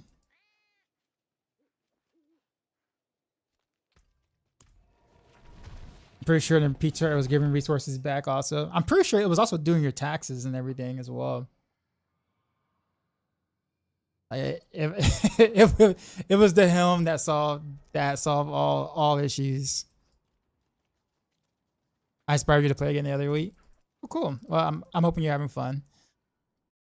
This is the unfun part. Where I was wait, if you're like a mechanics type guy, this would be kind of fun. But if not, this is not gonna be the fun part of the stream. Just let you know ahead of time.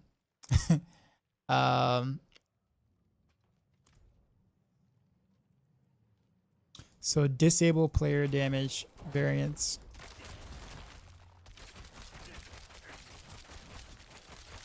Actually, how does that work anyway?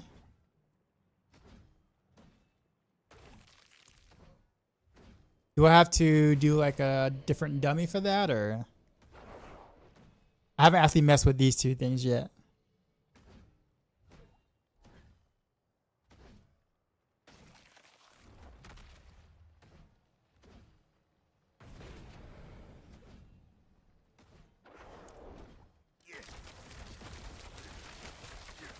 I'm still seeing variance right now, right? So how do I disable that and make it not?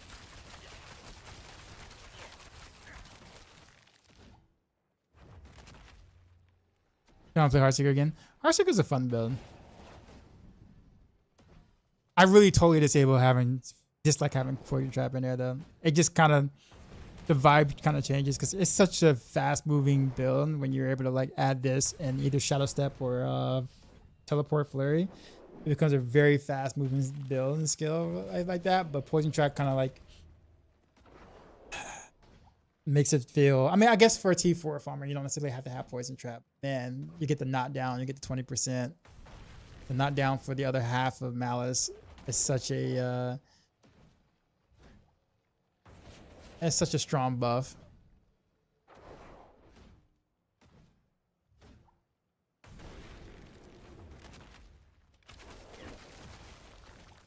But yeah, anyone know how to actually make this disable player damage variance actually work?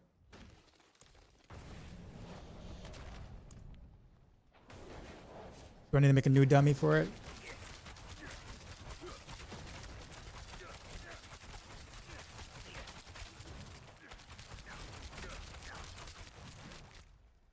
You know what, let's actually remove all this stuffs.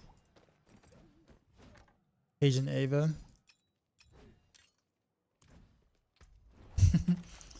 All right, we're gonna take off. We're gonna actually, you know what? Here's what we're gonna do. Let's exit game.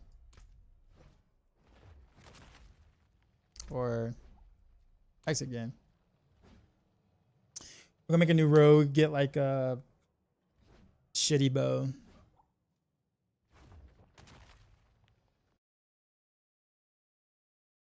Because I really don't need to really be wearing any other gear technically, except for Scoundrel's Kiss. How many characters? I have 14 used, so we have to get rid of some. We'll get rid of Da Chappelle.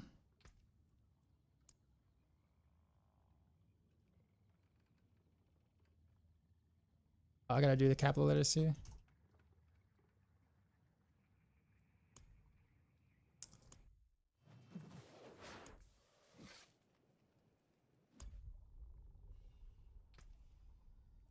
Sure. Bow. Oh, there we go.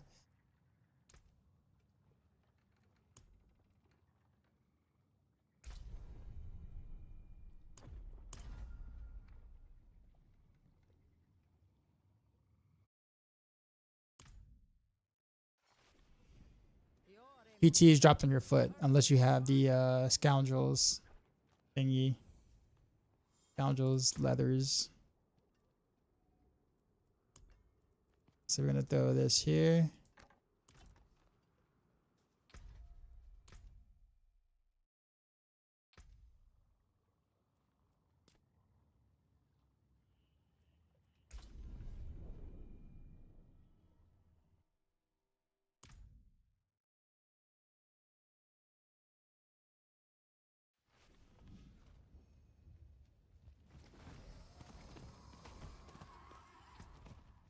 Okay, let's go here. Grab this bow. Silver shed.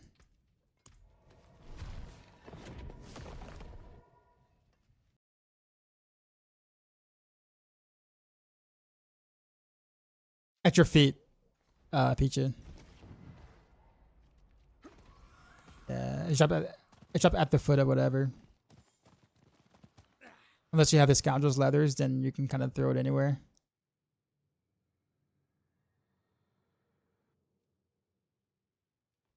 All right, so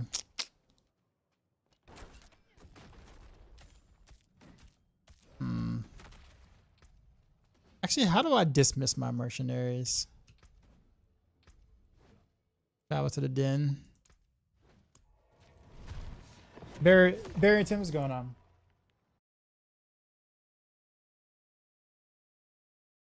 Oh, by the way, Peachy, is Archtemper Ray Dow still around?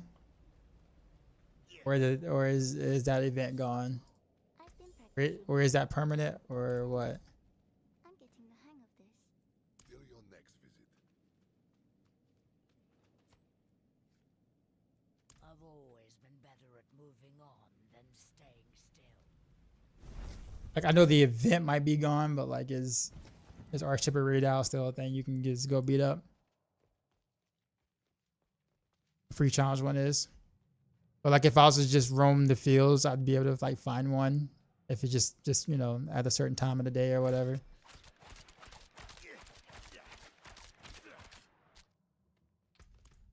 No. So just only the free challenge one? That's interesting. Why is that?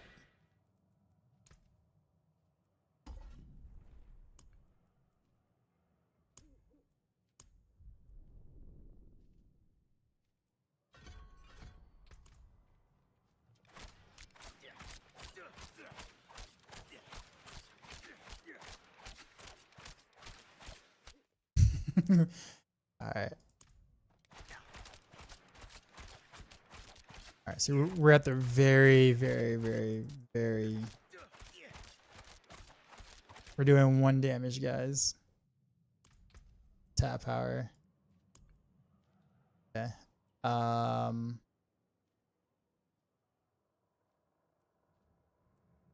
wait. Funnel. Arm.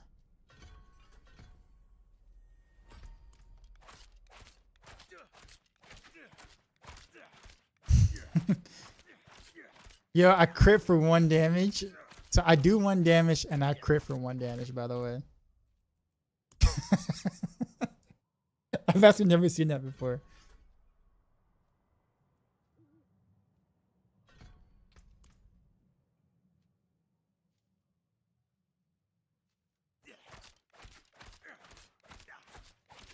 So even if they're vulnerable, it's still 1 damage. Blizzard rounding me down. Oh yeah, I still got the boss powers. To remove that. Not like that's gonna make a difference, but. Alright, so I think I might have to do just a little bit more damage than this. Just a little bit. Let's see. Oh, I got a 2. I got a 2. Okay.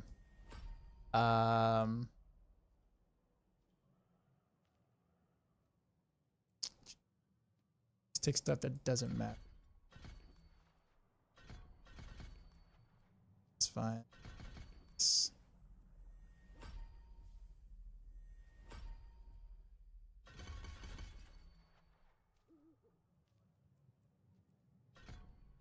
Gel.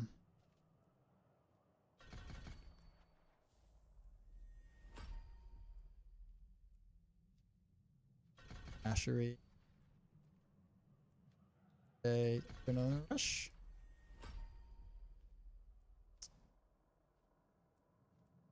Let's do combo points.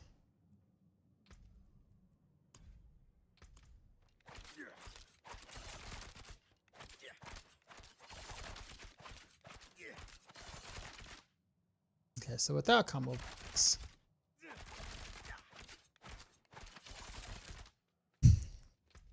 It's actually crazy how much damage I'm not doing.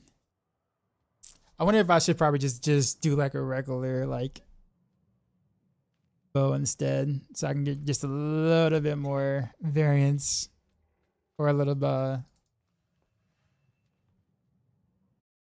We'll just pick up a random rare from a. And I think we'll probably want to roll off the dex, or do I want to keep the dex on? Not quite sure. It seems your prayers have been answered. Okay, actually this is has crit damage on it. Kind of forgot about that. Yeah, that's fine. Or innate crit damage. We'll just remove this. We'll do dex is fine. What aspect is on it?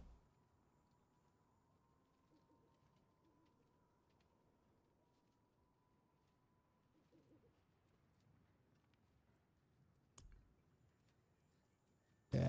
What thing can we imprint that's irrelevant? This one's irrelevant. Alright.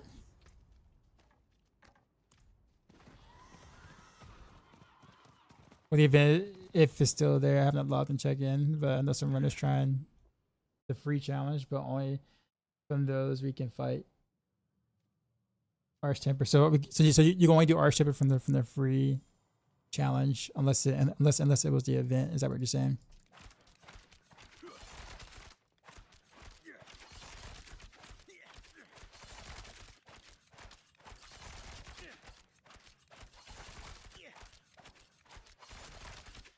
Alright, so how do I do the damage? Okay, there we go.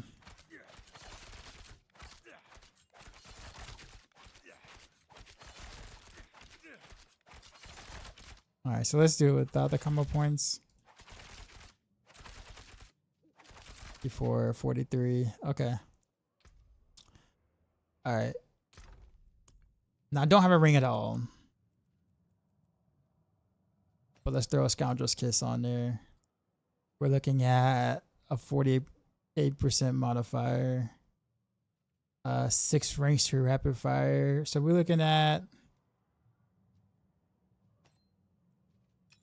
I don't know, like 70-ish. percent like increase difference.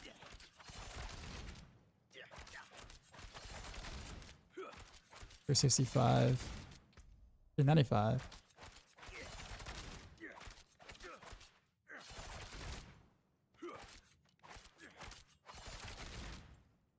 Yeah.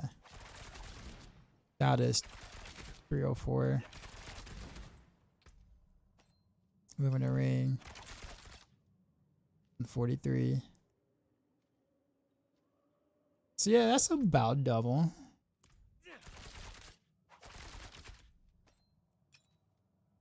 But it should give me more than that. Because each rank to rapid fire is what? Because I don't have many ranks to it at all right now.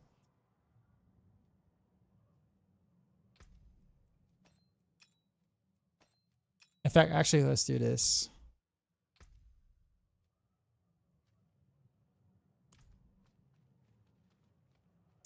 Let's reset the master working on it. I have an idea.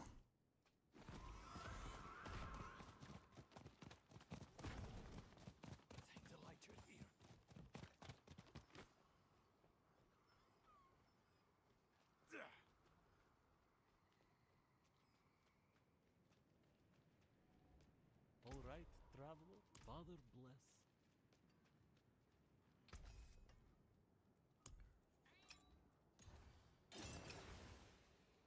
Okay, so that should give me +4. Okay. Alright, so if I just want to see the aspect, because the ring shouldn't give me anything else, right? Like there's no like secret stat or something on the ring other than just a +4 to rapid fire and also the 48% from the lob. Okay. Paragon's all taken care of. Alright, let's remove that. So put the rapid fire ring on. That should give us plus. Okay, so that should be all right. So it should be. Oh, whoops.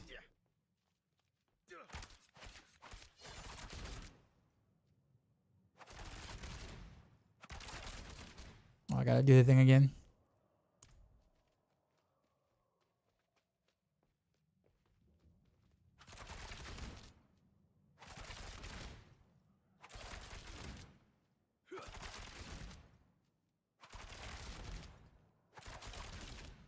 Okay, so we're looking at what?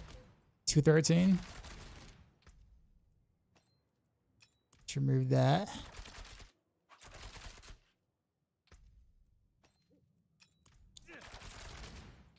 Okay. Moving that.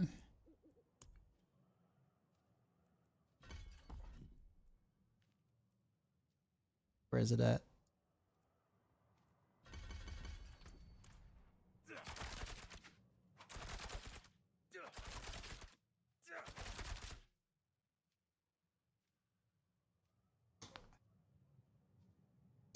I mean,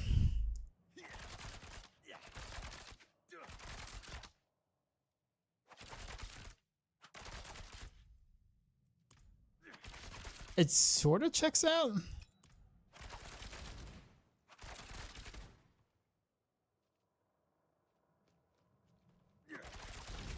All right, so 273.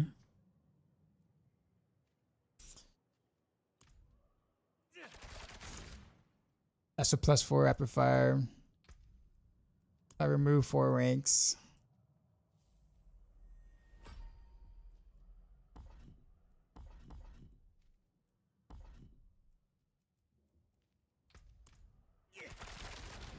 Do 213. Through the ring. 102. Add the 4 ranks back. What up, Clover?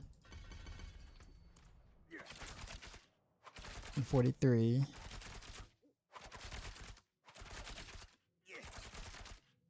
Okay. So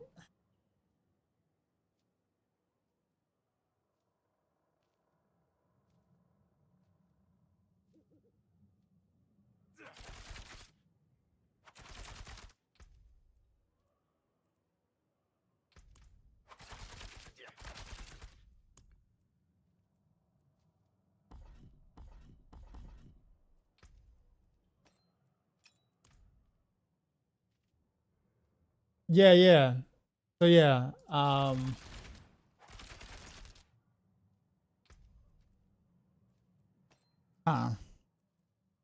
so now I guess the thing is now I have to peel what's affecting it because we were all here to watch me take off the ring and swap it with like a different like a weaker ring and get up a close quarters combat, and it was obvious rapid fire was performing better. So I'm wondering if there's some sort of like thing like interaction, like is advanced rapid fire not working the way it's supposed to, or is it overriding precision or something, or is something stuff that happened before in the past. Zario though, what's going on, man? You found a 4GA unique ring. You think that was sell them off for rapid fire? Probably not. Yeah. So rapid fire has gotten worse, significantly worse, and we haven't really been able to like really figure it out exactly what or why. After asking some of the other rapid fire peeps, so trying to dissect what the issue could be.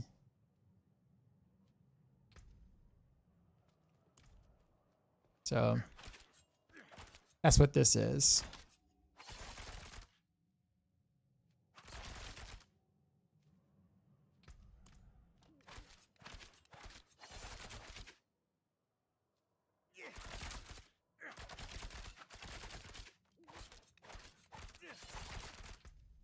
Looking at the combo point variance. Okay.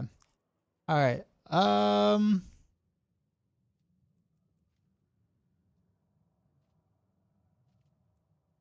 wonder if I want to try to do it with precision. I kind of want to do it without the alpha combo point variation. No, let's remove that. Let's throw on precision. All right, so I have a current bonus of 98%, so we should be double damage. Well, wait a minute. It's got a 50% innate on that too, right? Actually, you know what? No, wait. No, that checks out.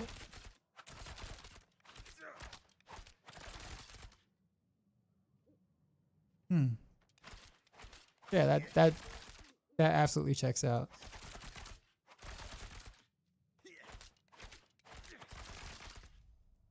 All right, now let's do the same thing with the ring. So what is it without? Oh, whoops. Start out to the side.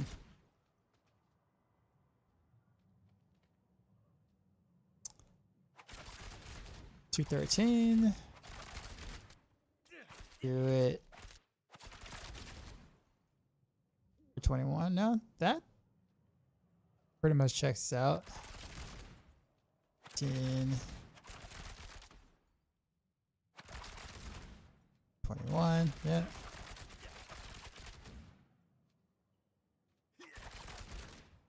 All right. All right. So no weird interaction there.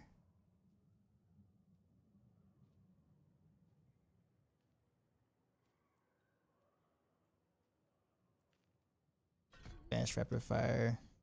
How'd you know I was in rapid fire anyways, by the way?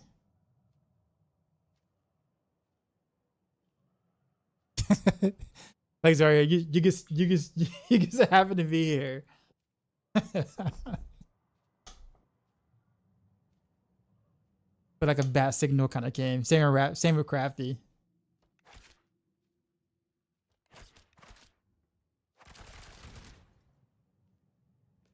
Let's see. I felt the rapid fire in the air. All right, so now we're doing advanced rapid fire. Let me see if I'm actually curious to see if like some of the like traditional bugs are there like it used to be. Okay, 276. 13. All right, let me see something. Okay, hit that. 276, that checks out.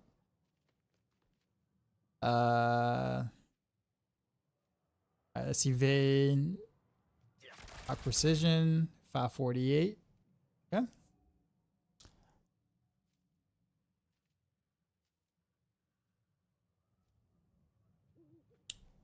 What was it before? It was 421, right?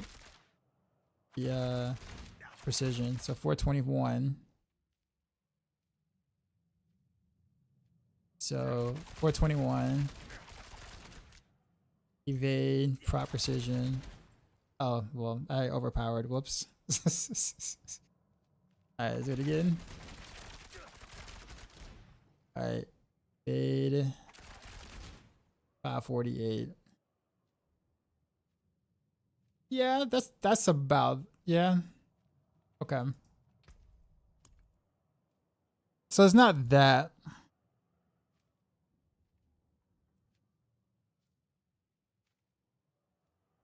I just woke up and I think Boston's going home.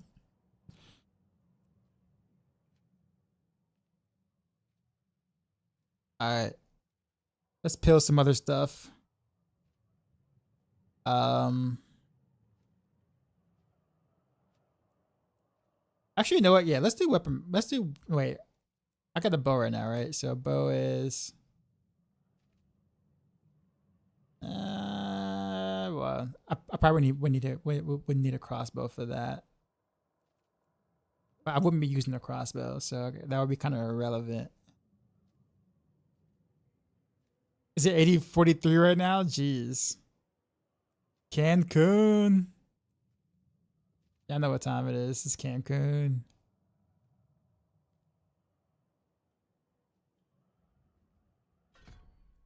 I can't vulnerable, right? So this should be fine.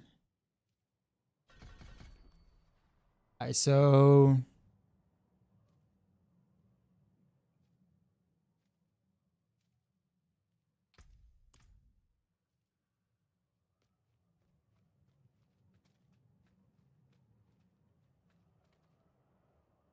I can't use my thing. Alright, wait, what's the easiest way for me to be able to... Oh, wait a minute. Okay. Wait, I don't know. If the dummy hits me, will I die? Since I'm not wearing anything? Okay. Okay, probably. Okay, that hurt. That hurt. Okay, that's enough. Dude, just basically... Actually, can it kill you? It can't kill you, can it? Yeah, I might just be able to do that. No, okay, it can't kill you. Alright, so this is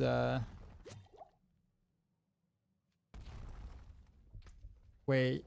I'm gonna need unstable elixirs to do the stun. God dang it. Alright.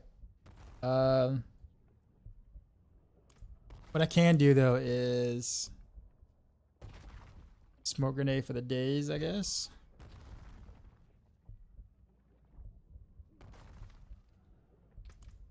Okay.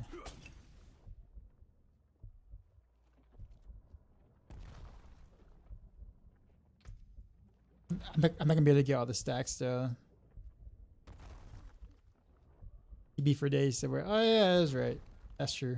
That'd be true. Alright.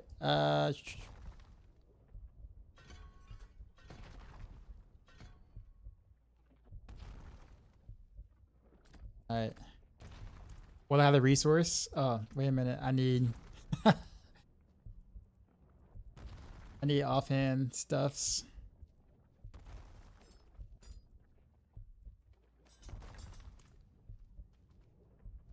Oh man, that's gonna skew stuff, yeah, because I got stats on them.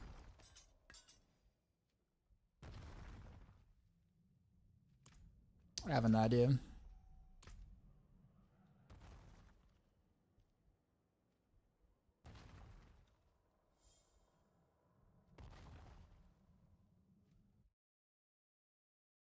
I like the twisting blades example actually. Is there anyone happy about happier than you about this? Yo, we're gonna have Knicks and Indiana Pacers for like the Eastern Conference Finals. I don't think anyone saw that coming. Granted, there are like long-term rivals back in the day between, you know, from the Reggie Miller, Patrick Ewing days, but that is not what anyone had in their bingo card.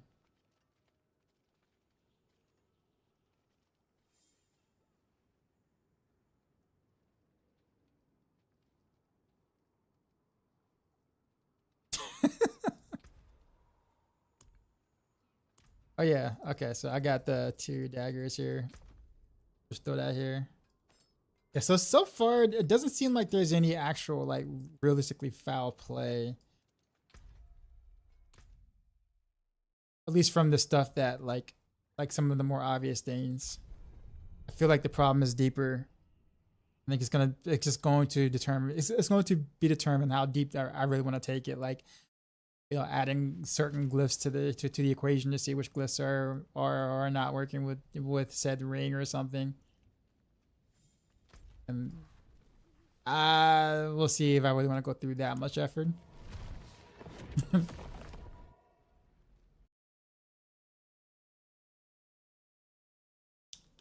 feel like the Pacers will win that series. I mean, it'll be fun to watch. I mean, I feel like they're, you know, on a more even level than like some of the other teams. I did not expect them to beat Cavaliers though. That was a they're on a more even level than like Cavs and like Boston, right? I mean, Boston's like when you look at the overall roster, like Boston should not have been losing the Knicks at all, right? And Cavs, same thing to Indiana, right? That's just both of those were.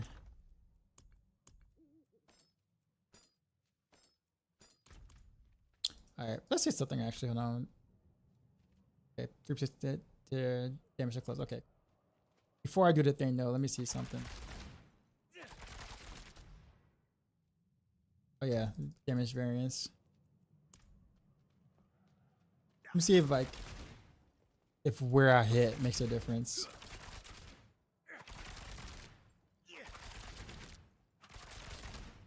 All right. So no foul play there. That was a precision pro. Let's remove precision before we do attacks.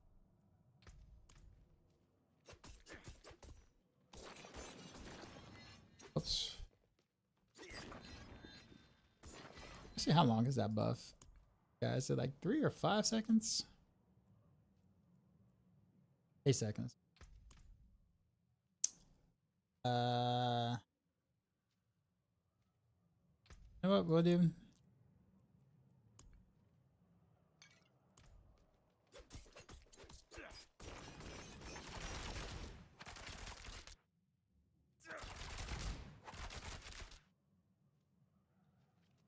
Yeah. So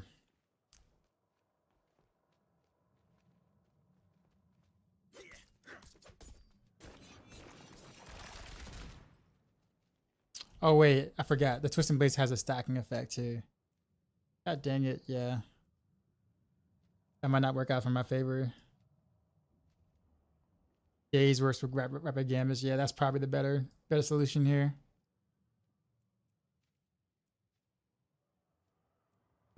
Totally forgot about the stacking. I'm like, ain't no way it's that much damage.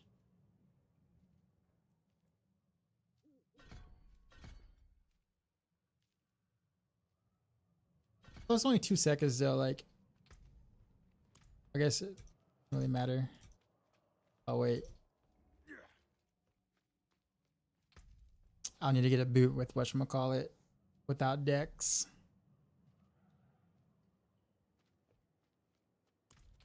Basic skills.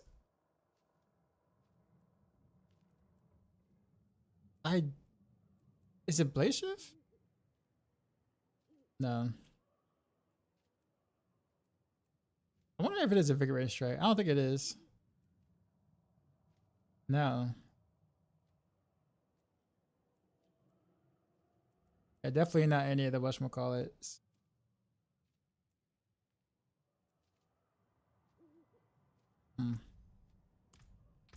Shadow Step also dazes.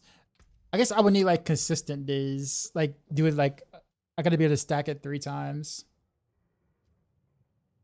Well, I guess I don't necessarily have to do it 3 times. I can just do it 1. And still be able to kind of be able to get the calculation right.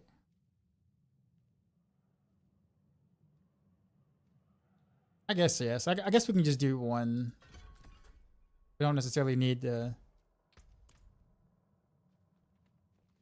Hold on. We got 213. Daism 219. So 219. And that's 8 seconds. Alright. And it's only 3%, right? So that's 3. Yeah, 3. Yeah, so that checks out.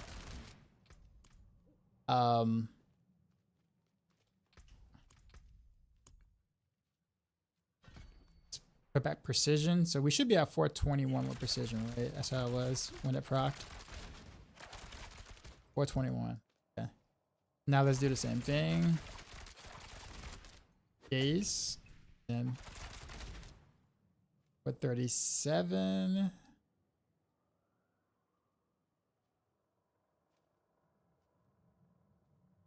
Yeah. That's still 3. That's still 3%. No, actually, no, wait. 37 and 16. 3.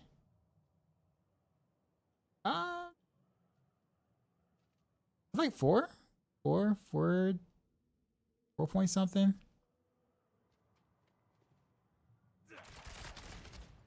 Technically speaking, trick attack still double dips with precision.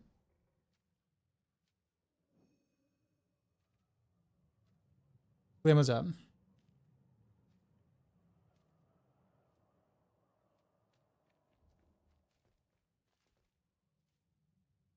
Yeah, so it should be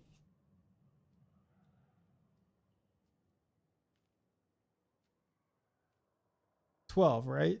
It should be like 13 or something like that. Not 16.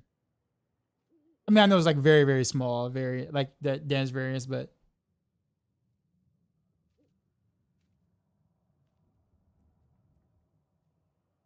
let me see something.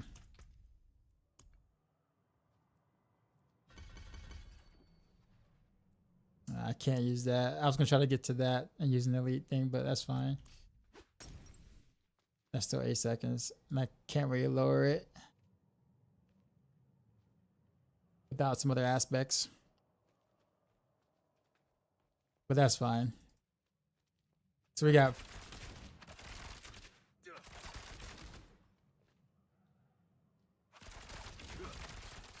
the hit.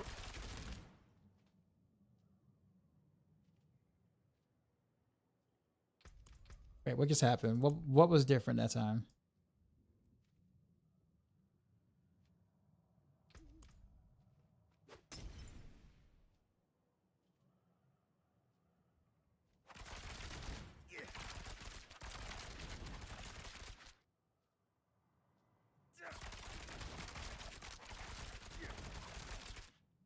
Or 21. Okay, let's do it again. 437. Where did I get that 5 something from? Oh, the evade. That's right. I evaded. That's what it was. Okay, that makes sense. All right, so far no foul play. Still.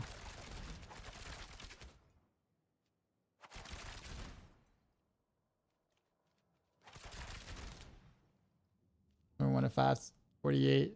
Yep, that's about 30%. That's 548. Add trick attacks into the equation.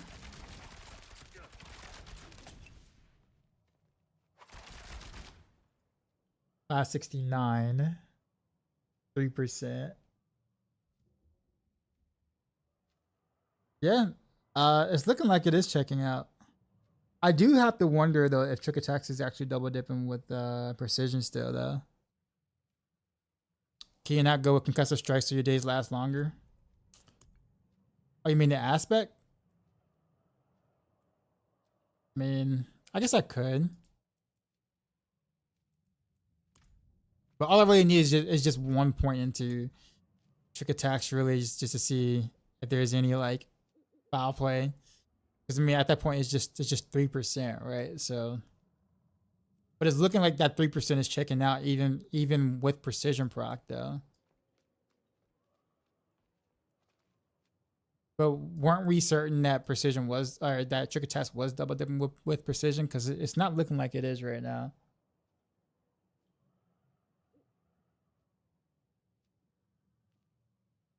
So that might have been fixed.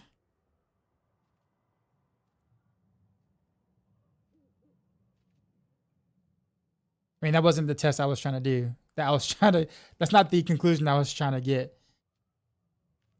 But I guess since I'm already here.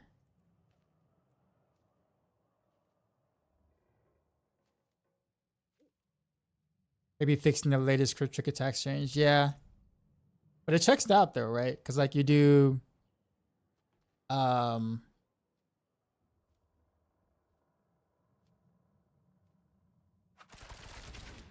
yeah, so we do evade 548, right? That's without trick attacks. We get 3% from trick attacks, right?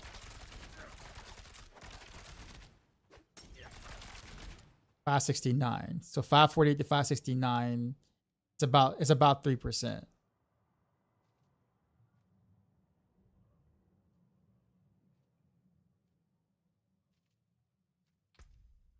It shouldn't matter how many points I put into trick attacks, right?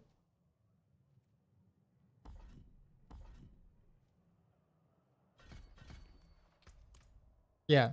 So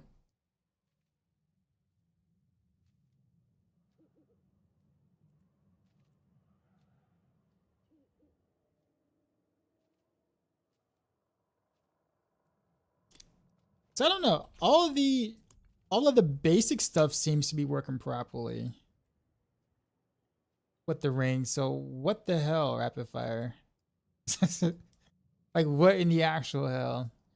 I feel like the problem is a bit more complicated. But I think I mean, I guess it's nice to know that it's looking like trick attacks does not double dip precision. So the massive, you know, fix to, or the debug fix to trick attacks really hampered whatchamacallit that ring silver. Actually, the ring right now seems to be fine. Like the ring, like at least under these circumstances, under these test circumstances, the ring plays out. So like, so rapid fire, you know, I chose as close to 50% as I possibly can. So this is 48%. And this is plus 4 to rapid fire, right? So if I was to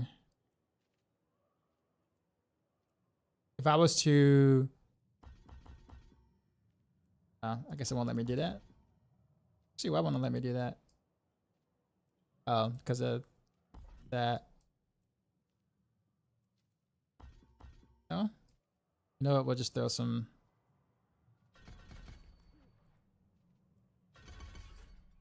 Some stuff there. Still won't let me do it? I have to throw some points in there. Still won't let me do it? What's locking me out of it?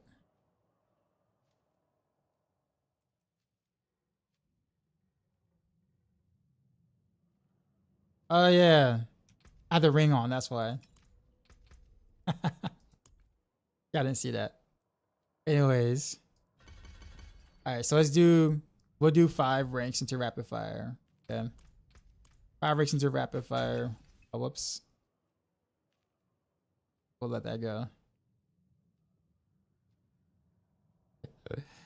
Alright, so we got 5 ranks into rapid fire. We got 143.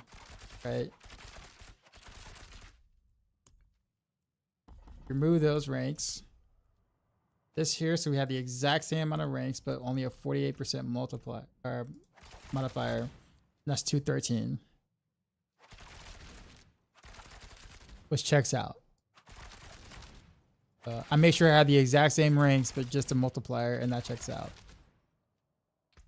Add the ranks.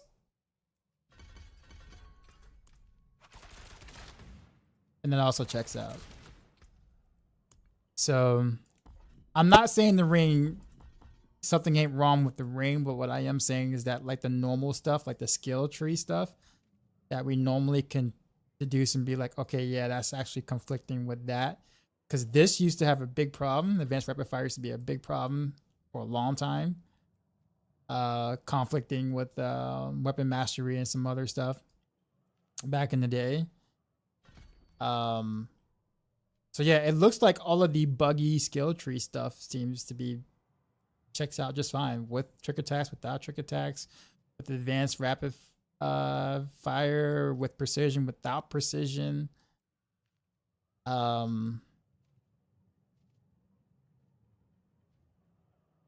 Yeah, I don't know.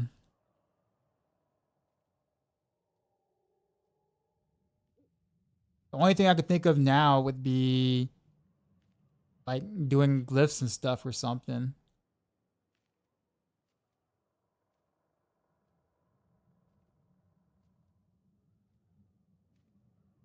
But it was clear. It was legit. Actually, you know what? I'm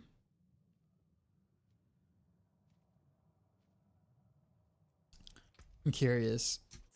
This is probably not gonna be it, but I'm like,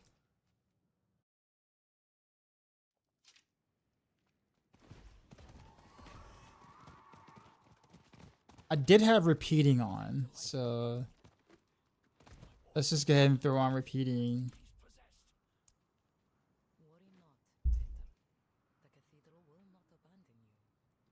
I'll throw on repeating, see what happens.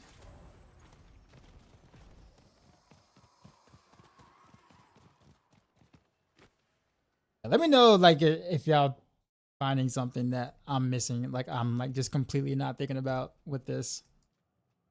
Because my brain is fried trying to think of other ways I can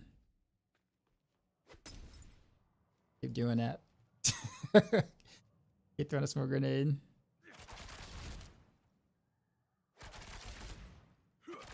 I still get there 213. Wait a minute, wait a minute, wait a minute, wait a minute, wait a minute, wait a minute. No, it's still two. No, wait a minute. That's 213, right? Alright.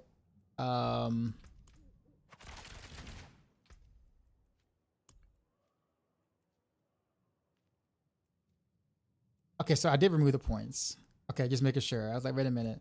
I wasn't sure if I removed the points. I'm like, no, that's a similar number, but I thought I had more points into it. No.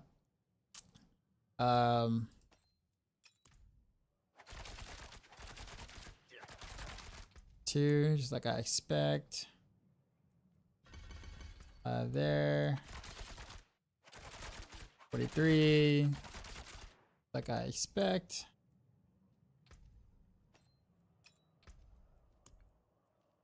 All right, let's at precision do the normal shenanigans. 1, 2, 3, prop precision. Okay, 421, that still checks out. Again, 1, 3 with trick attacks. 37, yep, same number. 1, 3 advanced rapid fire. 48 still checks out. Then 1, 2, 3 quick attacks, advanced rapid fire. 69. Nope, all of it checks out still. What up, boy? Yeah,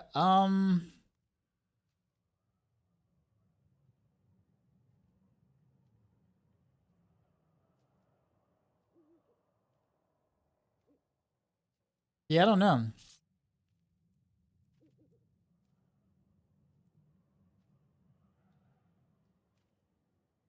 I don't know. But I swore.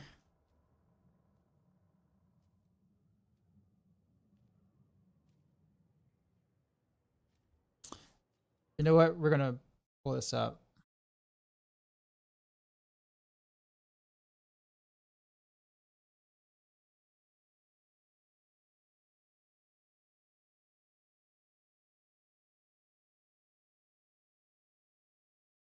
Maybe the removal of double dips is it.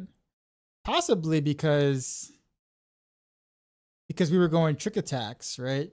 Yeah, because we were going trick attacks with Cal, so we just went Cal instead, thinking that it was still double dipping. That also saying that also is the same way with combat glyph, maybe so. But also we got because Rain of Arrows suffers from the same thing too, because I did trick attacks because or I did Cal on nameless because I thought trick attacks still double dip with precision. But it's looking like mathematically it's not. But you might be onto something with combat glyph. I guess how do I get here without picking up decks? I guess I can just redo the calculations there, right?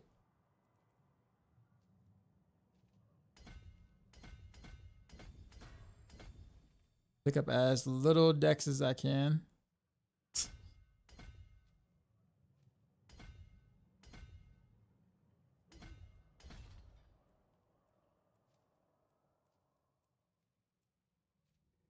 Combat.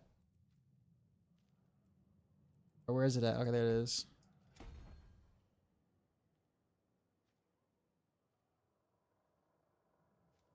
All right, so are we what are we trying to figure out here? Are we trying to do are we trying to see how much combat cliff itself as a primary stat is affecting precision? Or are we trying to look at the legendary bonus of it?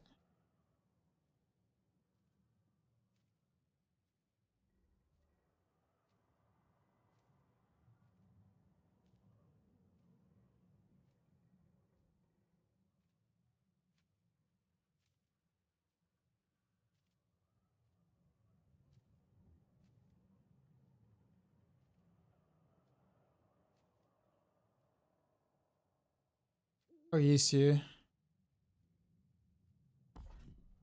Here's what I want to here's what I want to show. Let me see if I can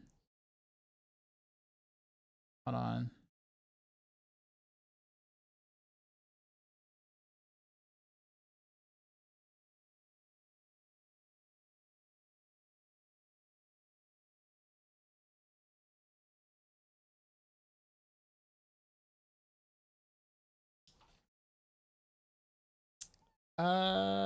What which video was or which I don't remember which VOD was it that I what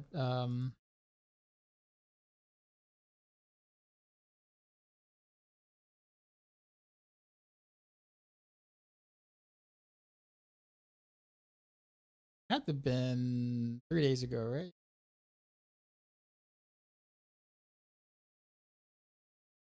Did more testing, right? Was no. 3 days ago was close quarters combat. Arrows.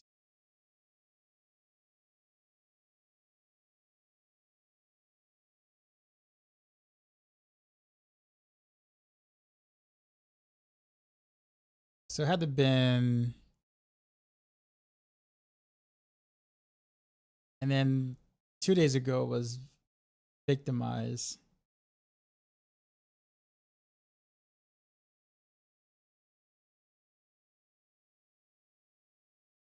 Y'all remember what that was like? Sorry to put you guys through all that. It had been 5 days ago. Or 7?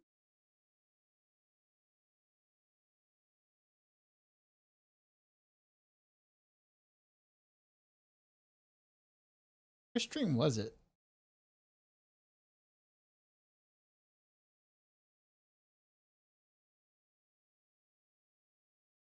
Had to have been 4 days ago. Has to be. Has to be. Because it was... Okay. I'm going to freaking find it. I did pen shot. Yeah, it was 4 days ago. Okay, because it was barrage. Yeah, rapid fire before barrage, right? Yep.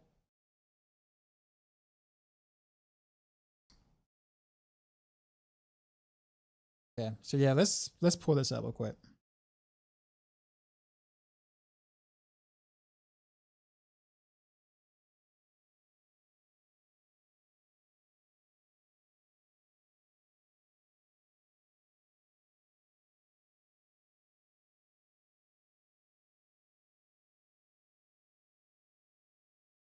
And they did Rogers pin shot. Okay, yeah, this is the one.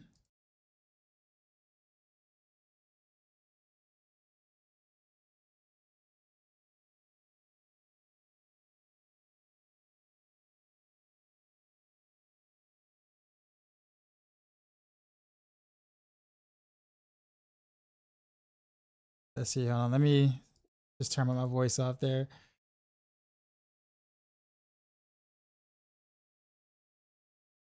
Okay, so I think I went back to rapid fire. I think it was.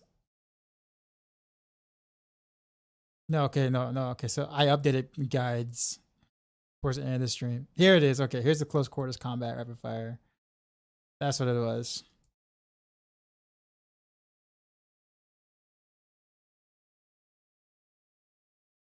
Okay, here we go. So this is it right here.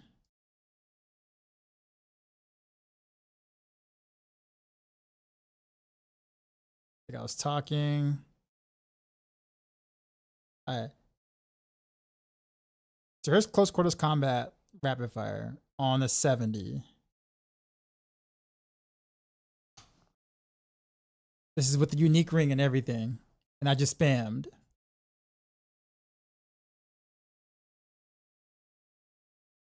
And like I was barely able to keep up with the clock.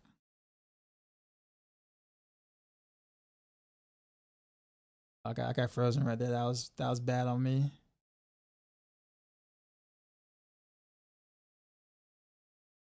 But it legit felt like I couldn't kill anything. Look at this. Like the clone is hitting kind of in the general vicinity. I also had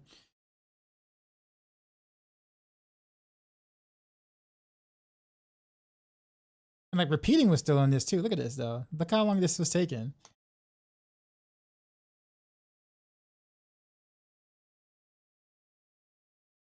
Like you can even look at the numbers, like just the crit numbers you'll see in 37 mil at the high end.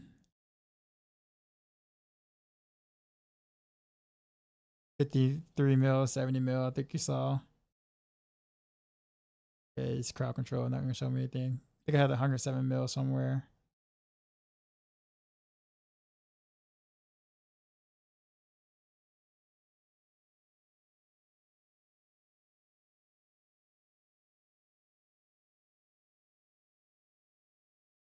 Yeah, so like this is. Yeah, look at this though. Like, so this is rapid fire.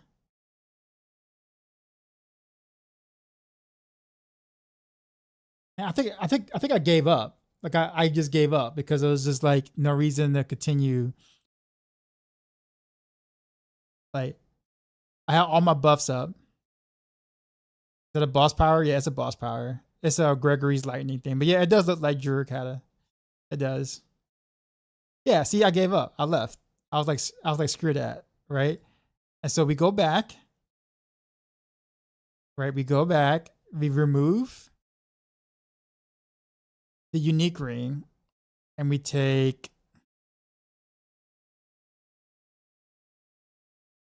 What aspect did we take? If I can just shut up and just take an aspect. Was it Edge Masters?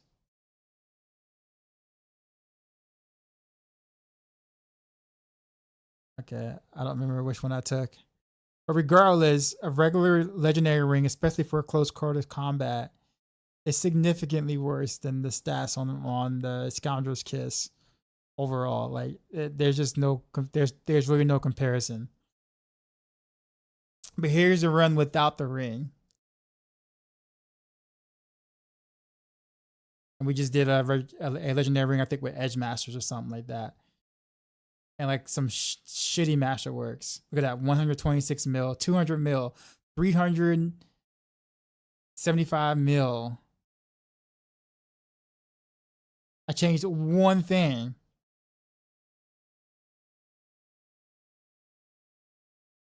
And all of a sudden, the clone probably didn't pick up Scoundrel's Kiss. You might be right.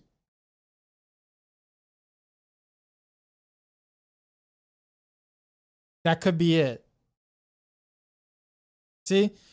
So I'm not crazy, right? Like, you see, there's a big difference between with the ring and without the ring. Like, I'm not a lunatic, I promise.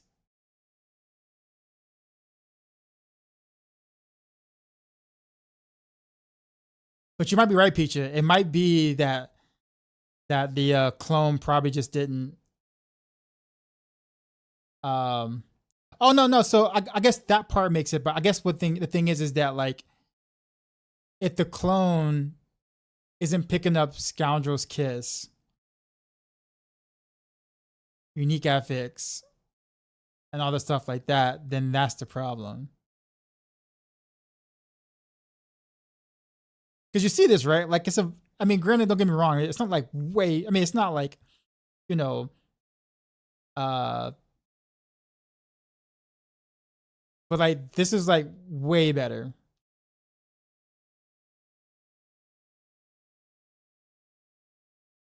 See, Morgan gets to clone them.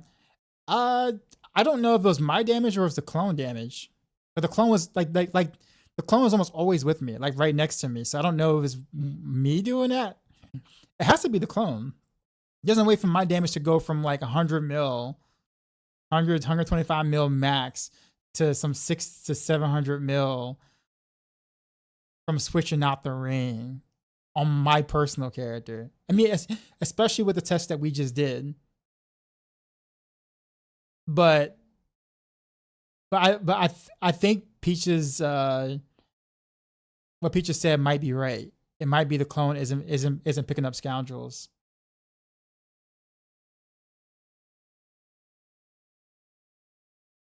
But I guess when I was doing this test here, I don't have the same gear for this anymore. At least not the. I have to like take time to set this up again. But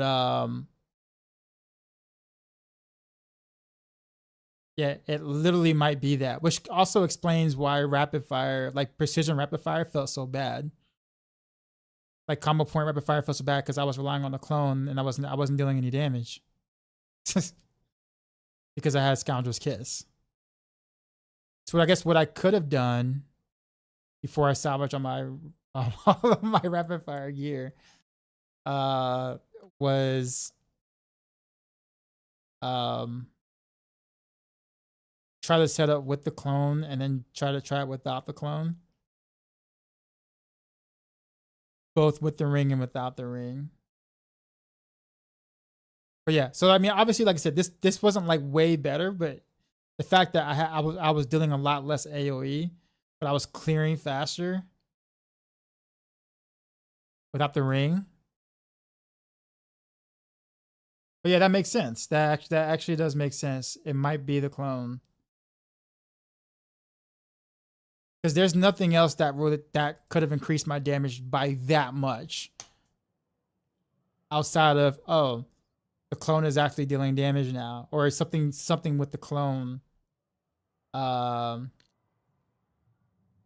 the clone just wasn't registering the ring. Any sort. But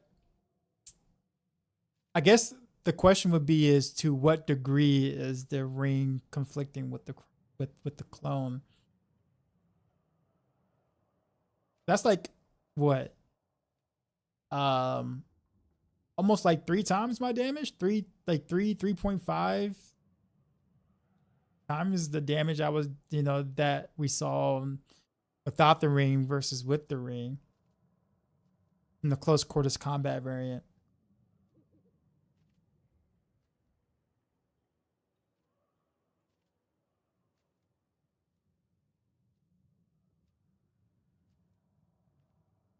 Even if the ring didn't work with clone, that damage was way lower than it's supposed to be. That too. I guess the thing is that like it's hard to pinpoint. Even if I try to do it with clone. Actually, you know what? I guess we can try that now, kind of. Somewhat.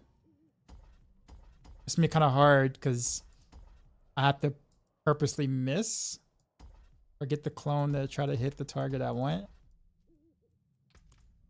Alright, so let's and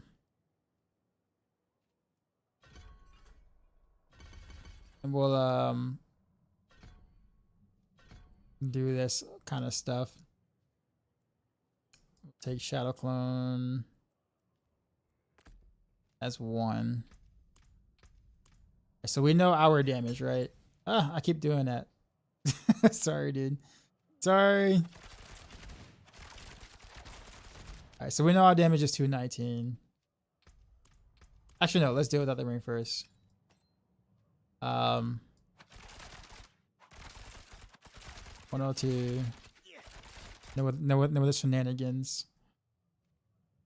Actually, wait a minute.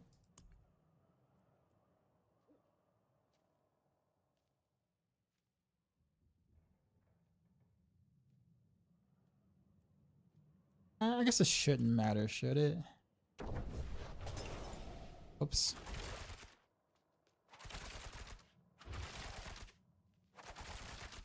Okay, so 106. My clone's doing 106. I'm doing 102.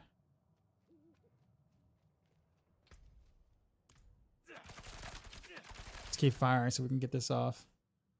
All right, let's do it again to make sure we got that. Whoops.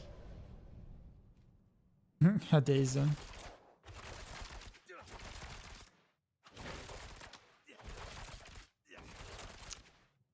Oh wait. No, it's there.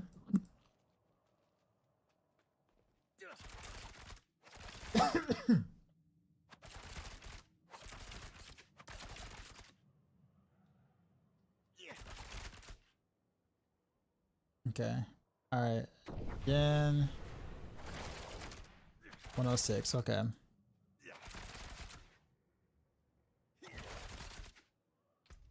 All right. Let's throw the ring on.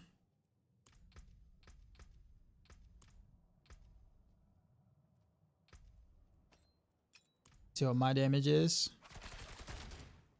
213.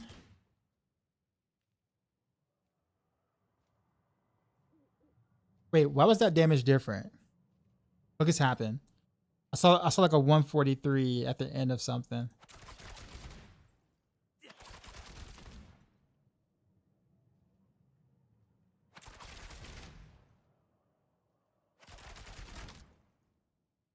Wait a minute, what's the extra damage coming from?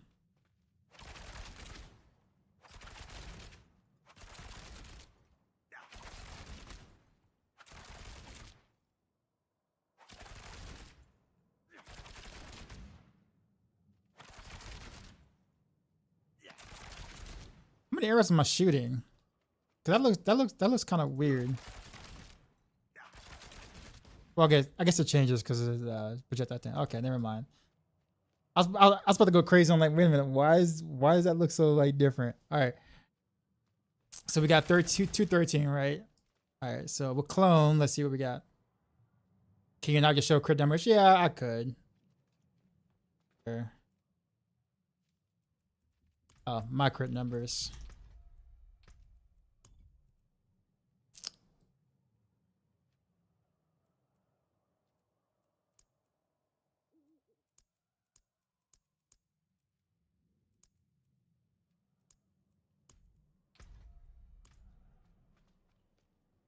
so we got.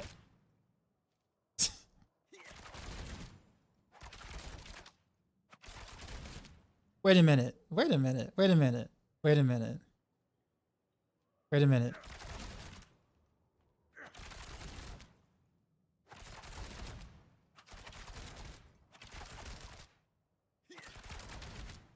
I was gonna say, I'm like, I saw no crits with the ricochet. Like, bro, what was going on? Like 2 or 3. I mean, I guess my RNG was real bad, like just now. But like, wait a minute, why is it ricochet and I'm seeing no crits? Wait a minute. Also something else. Okay, so we figured out something else just now. I think it's something that Crafty said before that they haven't fixed still. So the repeating isn't getting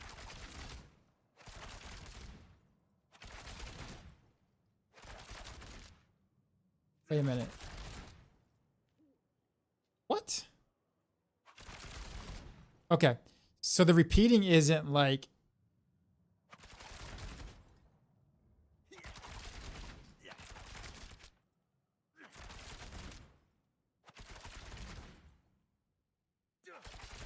it's almost like repeating is nerfing the damage. Okay, I'm gonna have to take this to a video editor.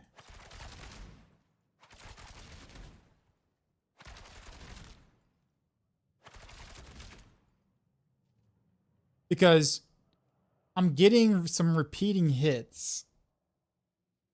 Think about this. All right, so no, so I forgot that was a bug that they never fixed.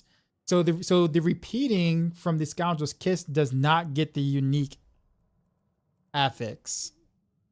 It only gets the rapid fire. It does not get the unique multiplier at all. So this is actually correct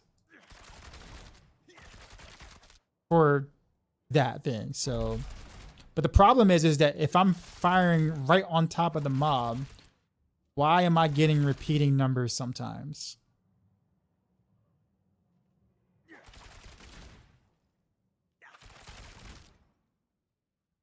Like, why is repeating hitting the same? Like, is repeating hitting the same mob additionally? Or is it one of those arrows that's shooting gets the repeating tag instead of just the regular lob arrow tag and is registering as a repeating damage?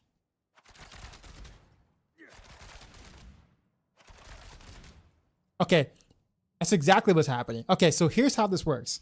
All right, so with Scoundrel's Kiss, the repeating only goes, yeah. The repeating has an angle. So if you hit, so when repeating hits, it arcs at like a 45-degree angle somewhere around that range. So like if you do it like this, you see how you see how the arrows kind of like go out on like an arc or whatever like that. So in order for repeating to hit, in order for like the repeating arrow to hit, I will have to hit in front of it if it had an opportunity to hit again, technically, quote unquote. But if I shoot behind it, there's no way that it hits or shouldn't hit. But there are times where the repeating number hit. Yeah, right there. You see?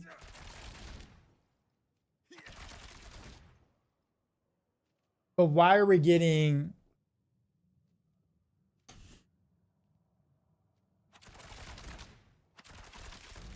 That's not good though. That like, if it's counting as a repeating hit, even if it doesn't technically repeat, then you just nerf. Then you just nerf your damage.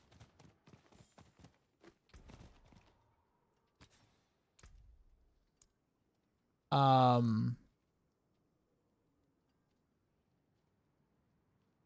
fact, actually, you know what? Let's before we change it. I didn't do the clone yet because that kind of took me. That took me out of my testing for a second. I got sidetracked. All right.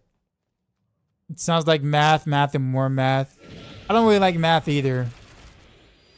But this is one of those we're trying to figure out things. See, right there, you saw that? You saw how many 143s I got in that? Like what? Like what? Why?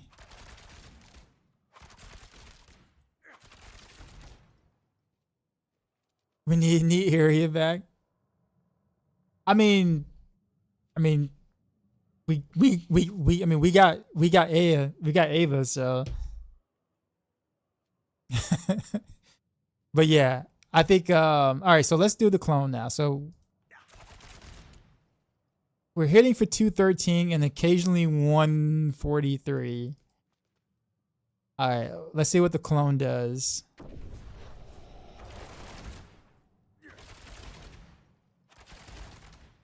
$282, $256, $2.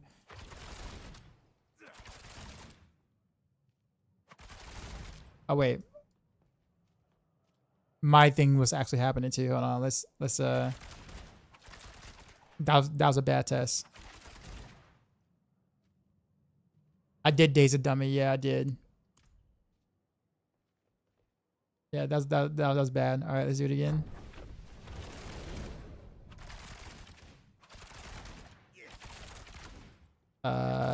Where'd it go? Okay, there you go. Wait, what? Was it me or the clone didn't pop out for like, or didn't do anything for like 6 seconds?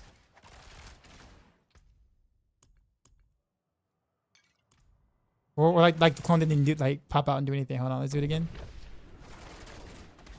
Okay, now it's shooting that direction. I'm trying to get it to where.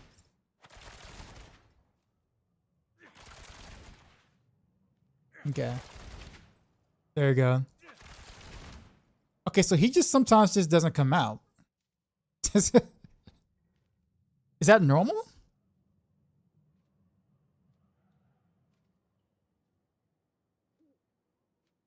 Shut up and take my money. Carter the 10. OG Carnage donated Donation. $10. Great Appreciate cat you. punch. Thanks, man. All right, let's do this again.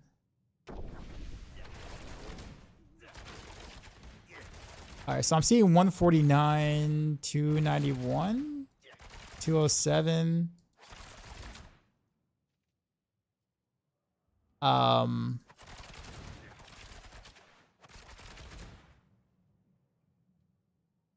Clone hates marksman skills since he's cutthroat. So we got the blood versus the crypt. Is that what's happening right now? He blood gain? Is that what that is? If you're not from the US, you probably have no idea what I'm talking about. I keep forgetting. Not everybody's from the US. But yeah. Alright, so as long as I keep attacking, so as long as he stays in one spot and he shoots, he stays there. But the moment that I stop and like the animation finishes and he has to like relocate himself, he just goes away. Even if I'm attacking. Alright, let's do this again. Watch. No, he stayed there.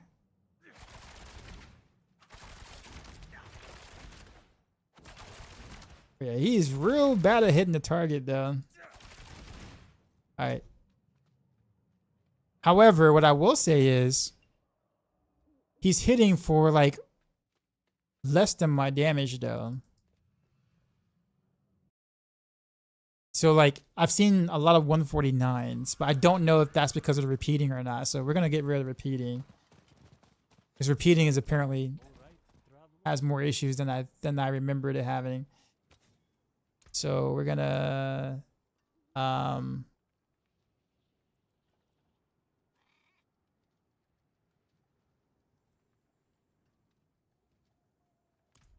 we're gonna do bitter infection. So now I don't have to aim so far away.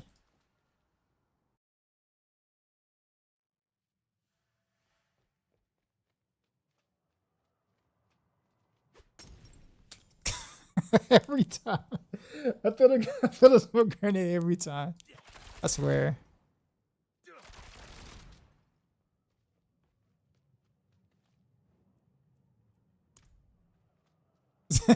Every time. Okay. Make sure like there's no like weird hitbox things happening. Okay, no weird hitbox things confirmed. We try to hit like right there or like right here. Let's back up. Hit like right there. Nope, too close. Right there. Hit clone, and here we go. Bro, clone, are you serious? Are you serious? Clone.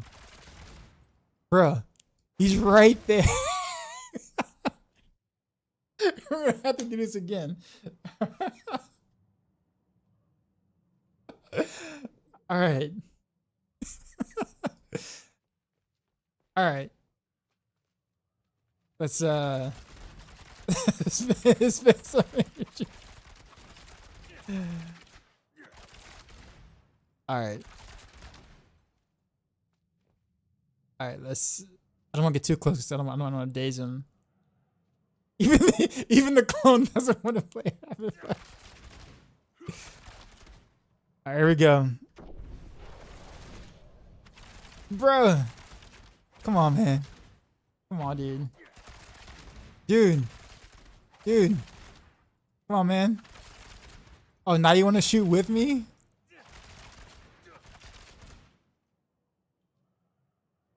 All right, this is gonna be this is gonna be harder to.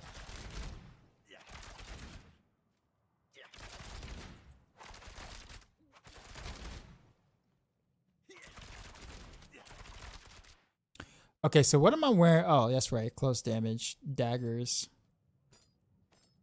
That actually explains the variance. We have an armory. We have an right, exactly.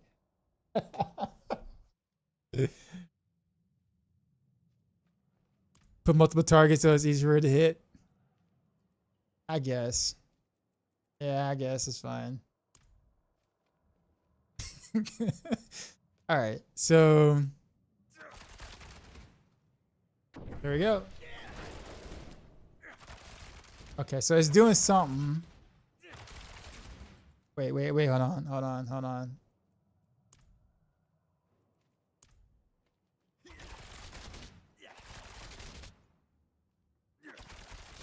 No, that's not it.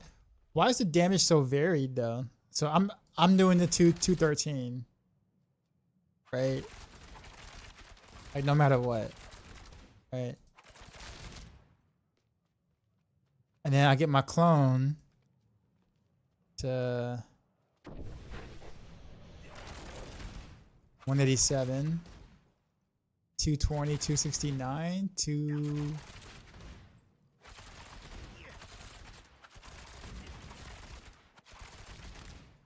Okay, that's me. Why is the clone damage so varied though? And mine is like consistent.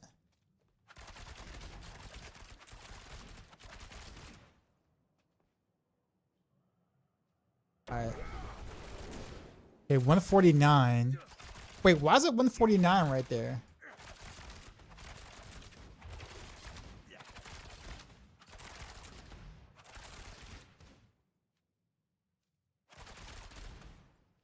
No, the variance doesn't apply to the player. It also applies to the clone. Because when we did it without the ring, it had the same variance. And 149 is considerably less than my damage, which means that the clone, at least, okay. So wait a minute. Okay, I think now we're starting to see something. So 149 is literally the amount of damage that the unique. Sorry. From 213 to 149 is about the same damage as the unique affix. Right.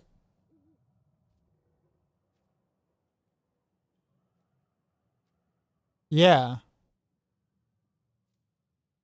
But the problem is that why is his number 149 consistently when he's literally like peeing on top of the mob? But when he's lobbing,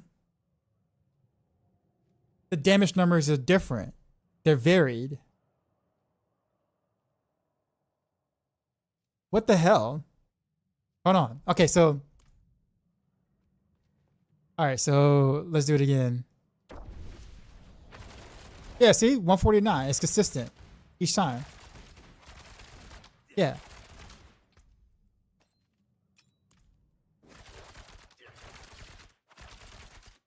Now, of course, that's with the ring. So, but look at my damage. See, he was doing one. So check it out. He was doing 106, right? I was doing 102, right? So he was dealing a little more damage than I was dealing. But I throw the ring on, do the same thing, and he's doing less damage than me. Oh, see, look over there. Wait a minute, why? So when the lob hits, it deals. Oh, okay. I see what's happening. So okay, if the lob hits, no, it's not against the rapid fire rings. But if the lob hits, so yeah, so he's getting the rapid fire ranks, but he's not getting the unique power on the way up. Yeah.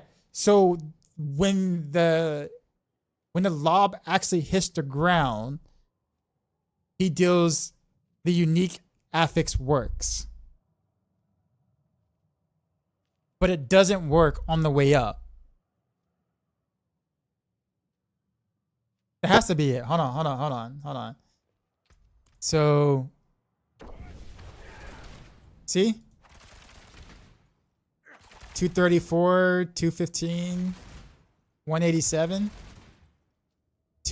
Now I don't know why it's so varied though. Why is the damage so varied?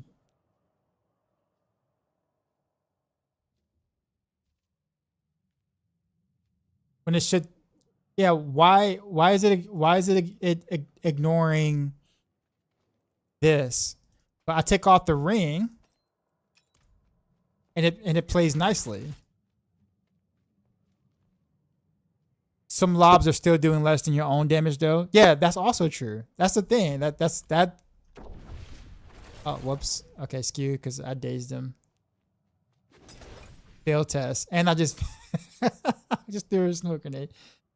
119, 181 as well. So New York is stomping all over Boston. Wait, is Boston at home or away? Because if they're at home, it makes sense because they're a terrible home team.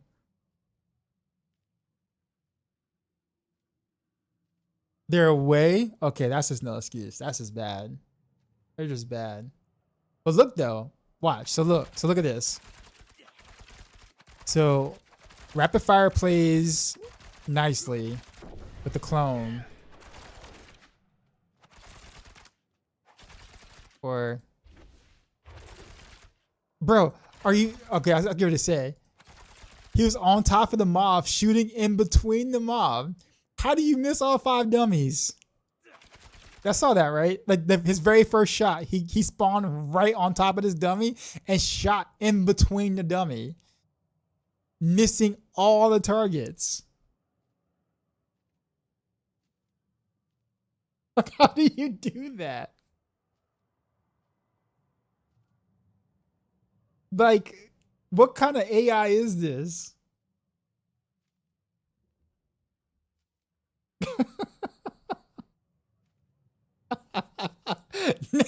What? Anyways, so I think we found out. Okay, so now that makes sense. Same as Necros now. Okay, so we finally did find what the issue is. We don't know why the variance. You do it those daily. We don't know why the variance is the way, like why there's still a variance.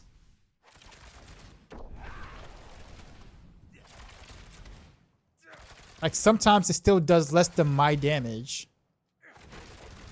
but on the way up, it always does 149. So now I understand why when I was doing close. So, okay, so now I understand. Because when I was doing close quarters combat, rapid fire, I was playing on top of the mobs, which meant that the clone was always hitting on the way up. Which was dealing less damage than I was. But hold on, but if it's dealing damage on the way up and on the way down, shouldn't that equate to more damage and not less?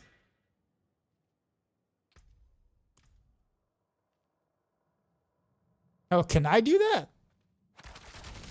No, I can't do that. No, I can't do that. Wait, what? I just saw a 143. Okay, no, I saw a 143.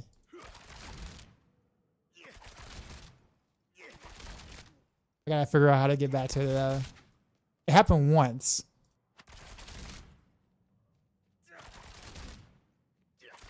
Okay, I can't replicate it.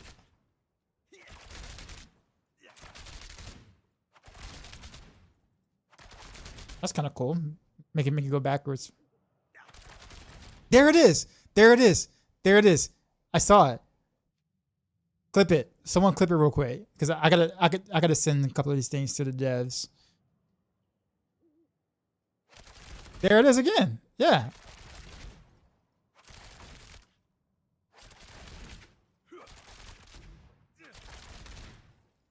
$143 to 2.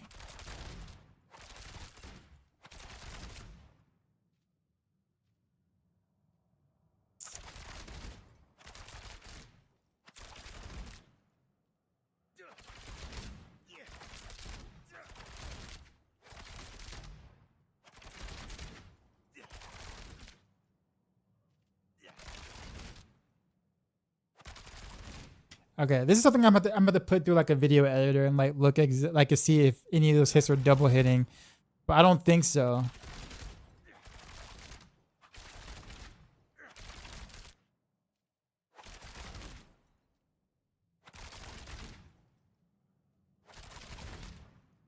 It kind of almost does, but it's hard to tell because I have a variance of the, you know, projectiles cast twice on it, so it's like it's really hard to...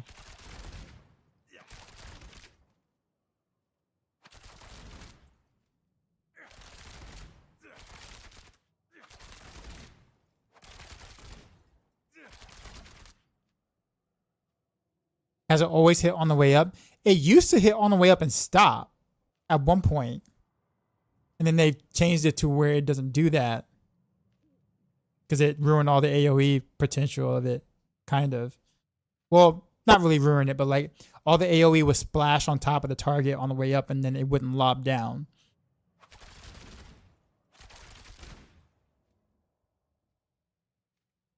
Is it right? All right, thank you for that. Okay. Okay, so here's what we know. Here's what we found out. The unique ring does not work when the arrows are hitting the mob on the way up. But you get the unique bonus when it hits the ground. On your character, as well as the clone. But what we don't know is why we get variance of amounts of damage when the clone's arrow hits the ground, and why is it not consistent even though we have the consistent thing on? Like it ignores the disabled player variance, and it sometimes deals less damage, like significantly less damage than I do, even when it does hit the ground. Like sometimes it'll do more damage than me, sometimes, but then it'll also do less damage than me. Which I guess if, I don't know, I guess if you even it out,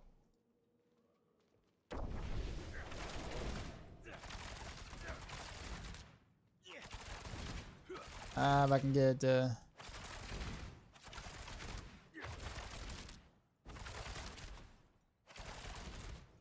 Yeah, see.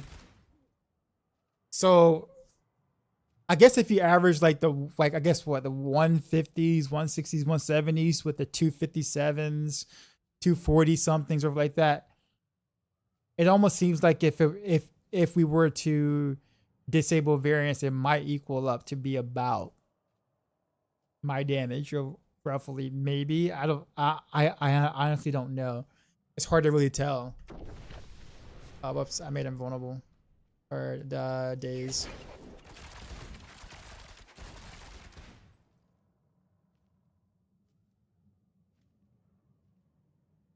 New York had 4 people with 20 points. Boston had 1 with 20, then 11. Second highest on Boston. Jeez, dude, crazy. All right, so I mean that's pretty much it. I can't. I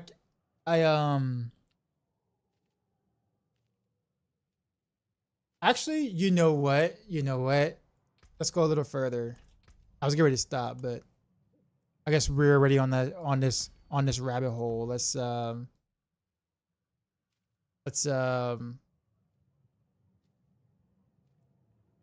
see what the clone is getting with and without the ring. Let's see if it's doing what it's supposed to on precision. Um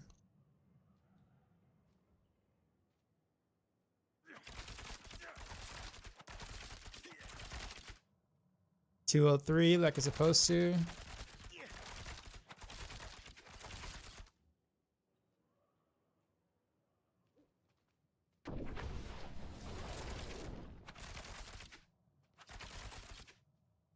$211.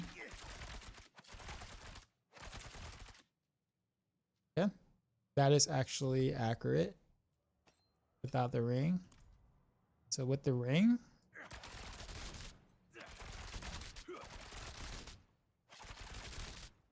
for 21 as expected.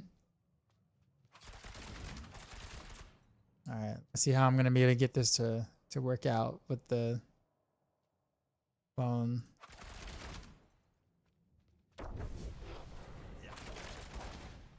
I can get him to hit the target. Okay, so 296.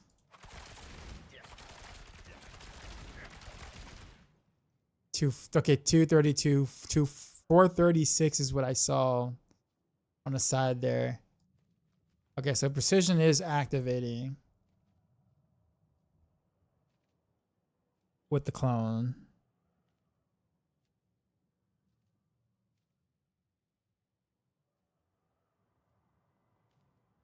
There's something else I need to confirm.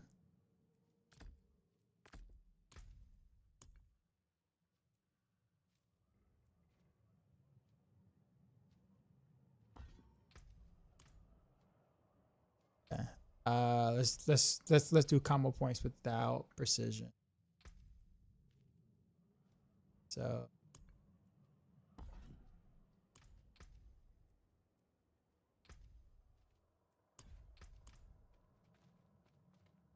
does the clone have a range? No, it doesn't. Well, so the range is basically the range from you. So right now on the training dummy, I have it disable player damage variance. So it should be the same as the player. The fact that with the Scoundrel's Kiss ring on the way down, like the AoE when they're on the way down varies all the time and just ignores that is a red flag.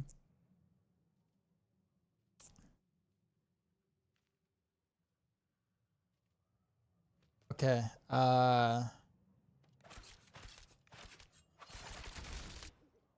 276.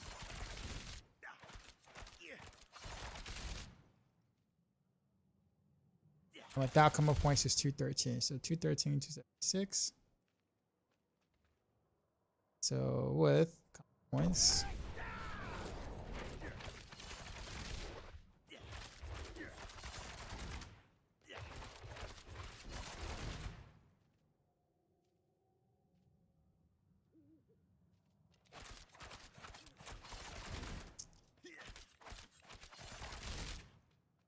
So I saw it very briefly, but it seems like it is getting the points.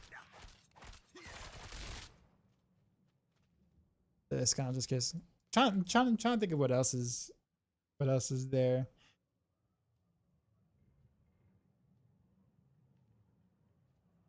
I don't think the glyphs should matter, like a scaling glyph like turf or combat or the respective key passives shouldn't.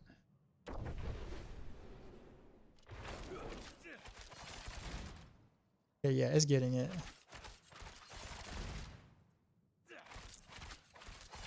But still the same problem of the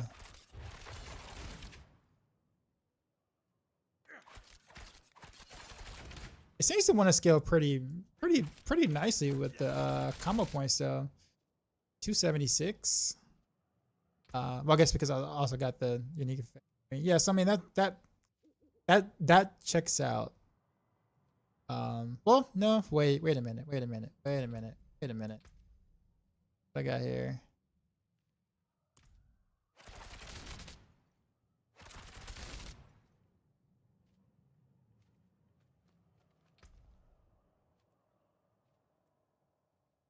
No. It's fine. Okay, never mind. It's fine. Overthinking it. But it seems to do pretty well with the combo point part of it. Yeah, it's just the landing. So the landing lob has variance on the Scoundrel's Kiss ring. And the lob itself doesn't get the unique aspect, the unique power, or the unique damage modifier.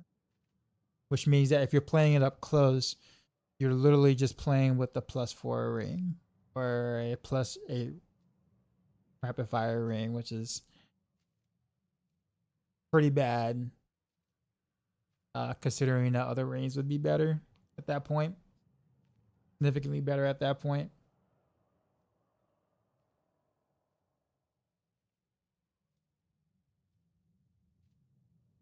I'm trying to think of what else is there I can do test right now while I'm here, but I guess we did find out problems with rapid fire, so I guess job well done. I guess maybe not in the same sense I was expecting to, but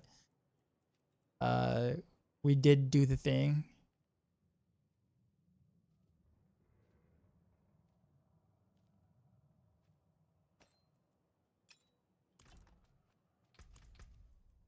That might explain why. Let's remove trick attacks real quick.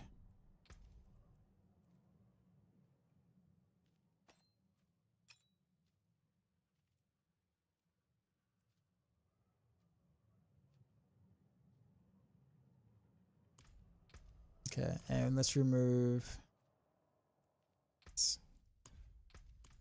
Yep. So our damage is 61.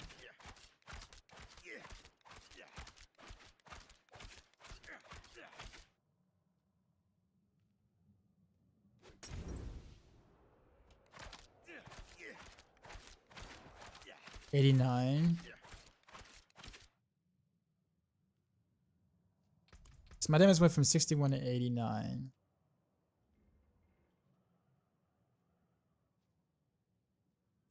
So that is definitely the 45%. Okay. All right. Now we were assuming it double dip with precision still. This is a way for us to find out if it does or not. Well, wait a minute. I gotta use a different skill for that. We gotta use rapid fire. So let me do this. 2. 49. Yep. So that is the correct amount. All right. So with precision, let's see if it actually still double dips. Let's see what it is without the ring. The thing. 203. Okay.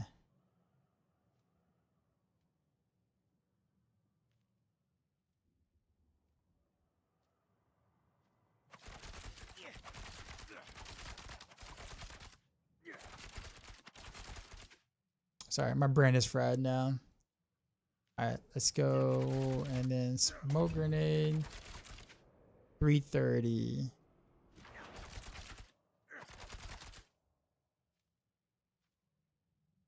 That's a pretty big jump.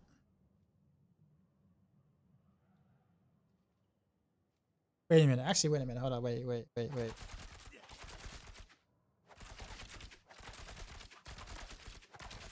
203. So we went from 203 to 330.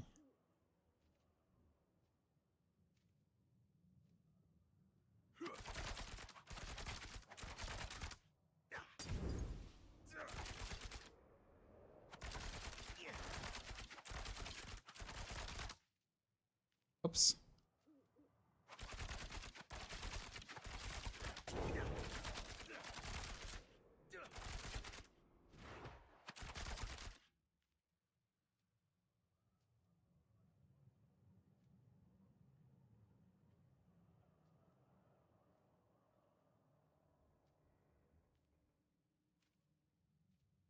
Don't crit on projectiles. Yeah, so that is definitely a that's seems like that definitely seems like a double dip. Still.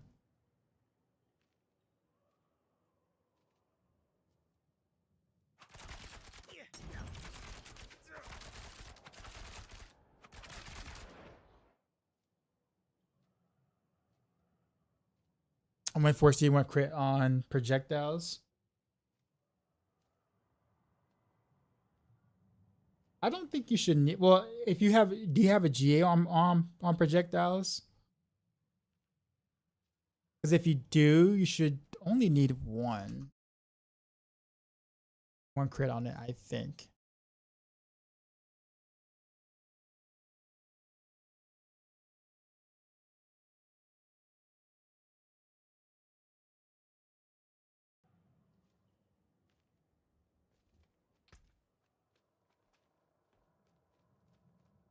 Oh, you don't? Okay, then yes, you do. You would definitely want to crit on the projectiles then, yeah. Yep, you're gonna have to.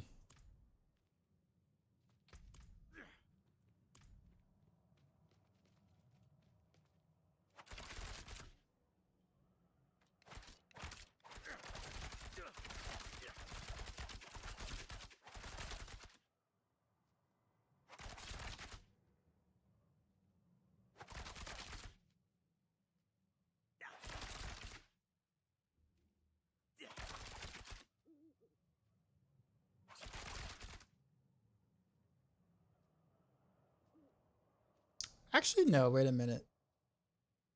I'm mathing wrong.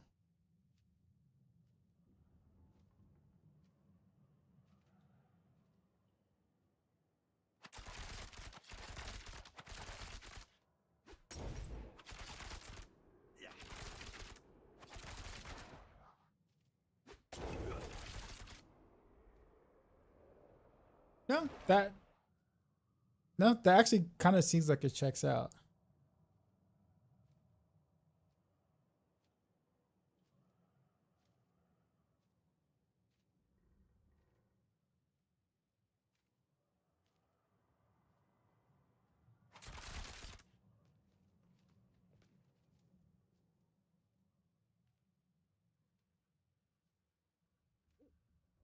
Okay.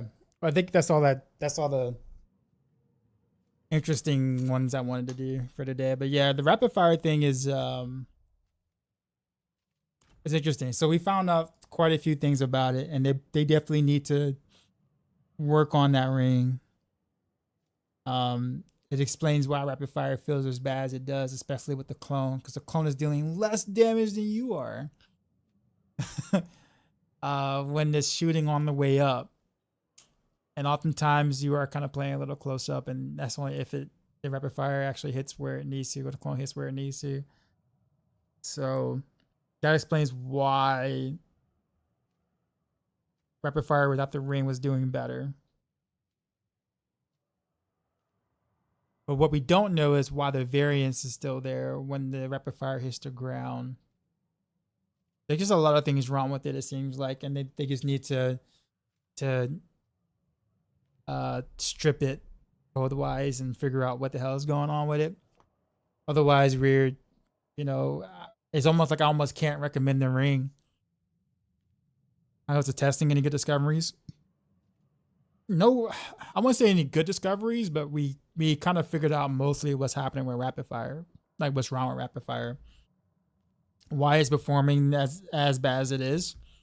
I mean, granted, don't get me wrong. I mean, rapid fire will still be in a pretty mediocre to bad state ish. I don't say bad state.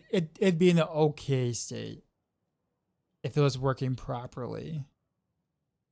But with the clone AI, it would be very inconsistent. But at least the damage would be okay. But yeah, I mean that's kind of really it. Hate to kind of call it for the night, but that was the test. So I guess that's something I need to do in about 15 minutes too. So we're gonna raid out.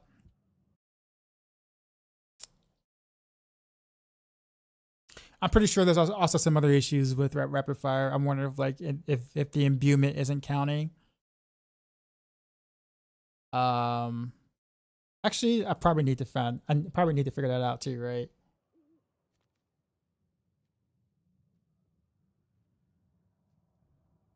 Actually, I don't know.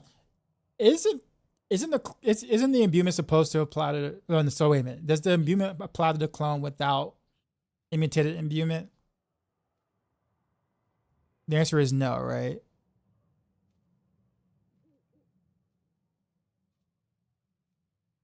The imitated. Okay, gotcha.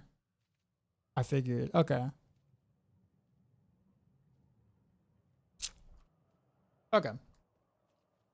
Well, then there's no need to test that then. Yeah, there's any weirdness going on. All right.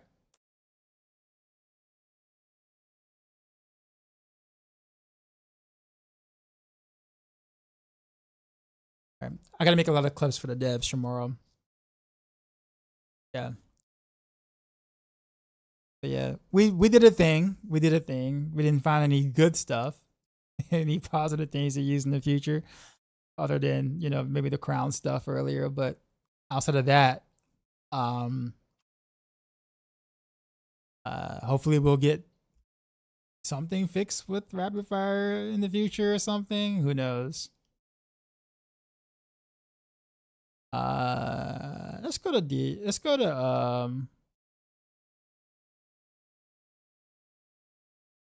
Scooter.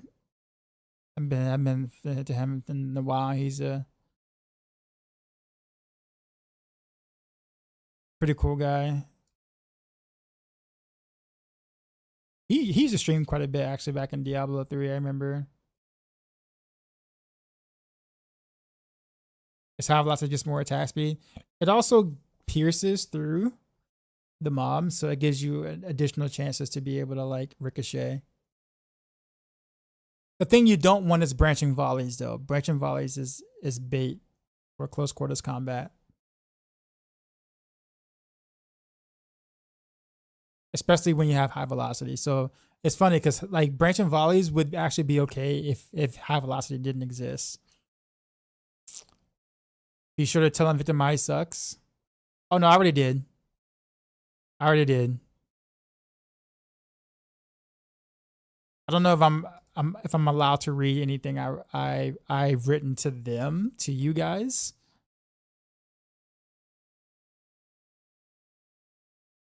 Actually, okay, so I'll read a something I wrote on my notepad before I wrote the original thing to them when it comes to Victimize. This is what I said about Victimize on my notepad. Played about 11 different setups on Rogue across the key passives, and I have more feedback coming. But we really need to talk about Victimize. Did a bit of testing last night using GA vulnerable gear across the board with GA lucky hit chance, Fist of Fate on a Heartseeker setup with Shadow Clone and generic damage multipliers. Had about 2,462% vulnerable damage and a level 92 exploit glyph. Yes, there's things that seriously need help on Rogue, but then there is Victimize. I expect to struggle a little bit in T4 content given the numbers. I even chuckled a bit when I had enough time to stagger an Aether Lord in Infernal Hordes. What I didn't expect is to be punished for picking a key passive and building around it. My testing grounds was pit 70. It took me about 11 to 13 minutes on average to clear, which is a bit better than rapid fire this season. LOL, more on that later. And slightly worse than penetrating shot. I decided to try hybrid, keeping all of my vulnerable gear Paragon board, but taking skill aspects, Moonrise and adaptability, instead of the usual generic multipliers, and putting skill points in the Heartseeker. I was averaging 4-minute pit T70 clears, all else remaining the same. At the request of my chat and a Verilyn, I then removed the key passive, playing with no key passive at all, and literally my T70 clear speed did not change at all, still averaging 4 minutes. There was no difference. Victimize was a visual cosmetic at best. The idea that I have far better results not picking a key passive at all than choosing the Victimize key passive in the same exact setup built for Victimize with generic multipliers to buff it is absolutely wild. I know we as players can fling a bit of hyperbole when describing things out of frustration, but this is the case where the player is actually being punished because they picked this key passive and built for it properly as their build now performs worse. I personally felt victimized at the end of my playtesting. Was that good enough? I did some edits obviously before I sent it to them, but that was the base of it. So yeah, when I send my feedback, I'm pretty detailed with it.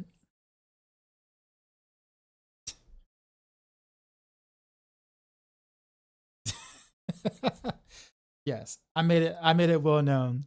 And the other guys, the actual version, the other guys chuckled a bit at that. So the other partners kind of chuckled. They thought it was kind of, especially the last line. But anyhow, wait a minute. The target channel has disabled raids? Seriously? Who disables raids? They don't want raids? What? Potato. That is nutty. Potato. That's all right. We'll go to Diablo girl. She's in here all the time. What up, Decoy? We found even more problems and bugs in D4. Well, for Rapid Fire Rogue. To no surprise, of course. But it took hours. It took me what? It took me almost a good 2 hours to try to figure out what was going on.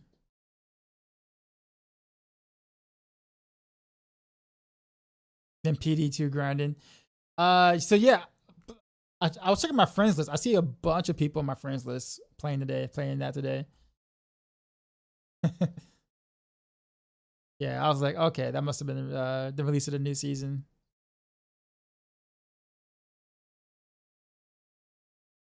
But all right, y'all.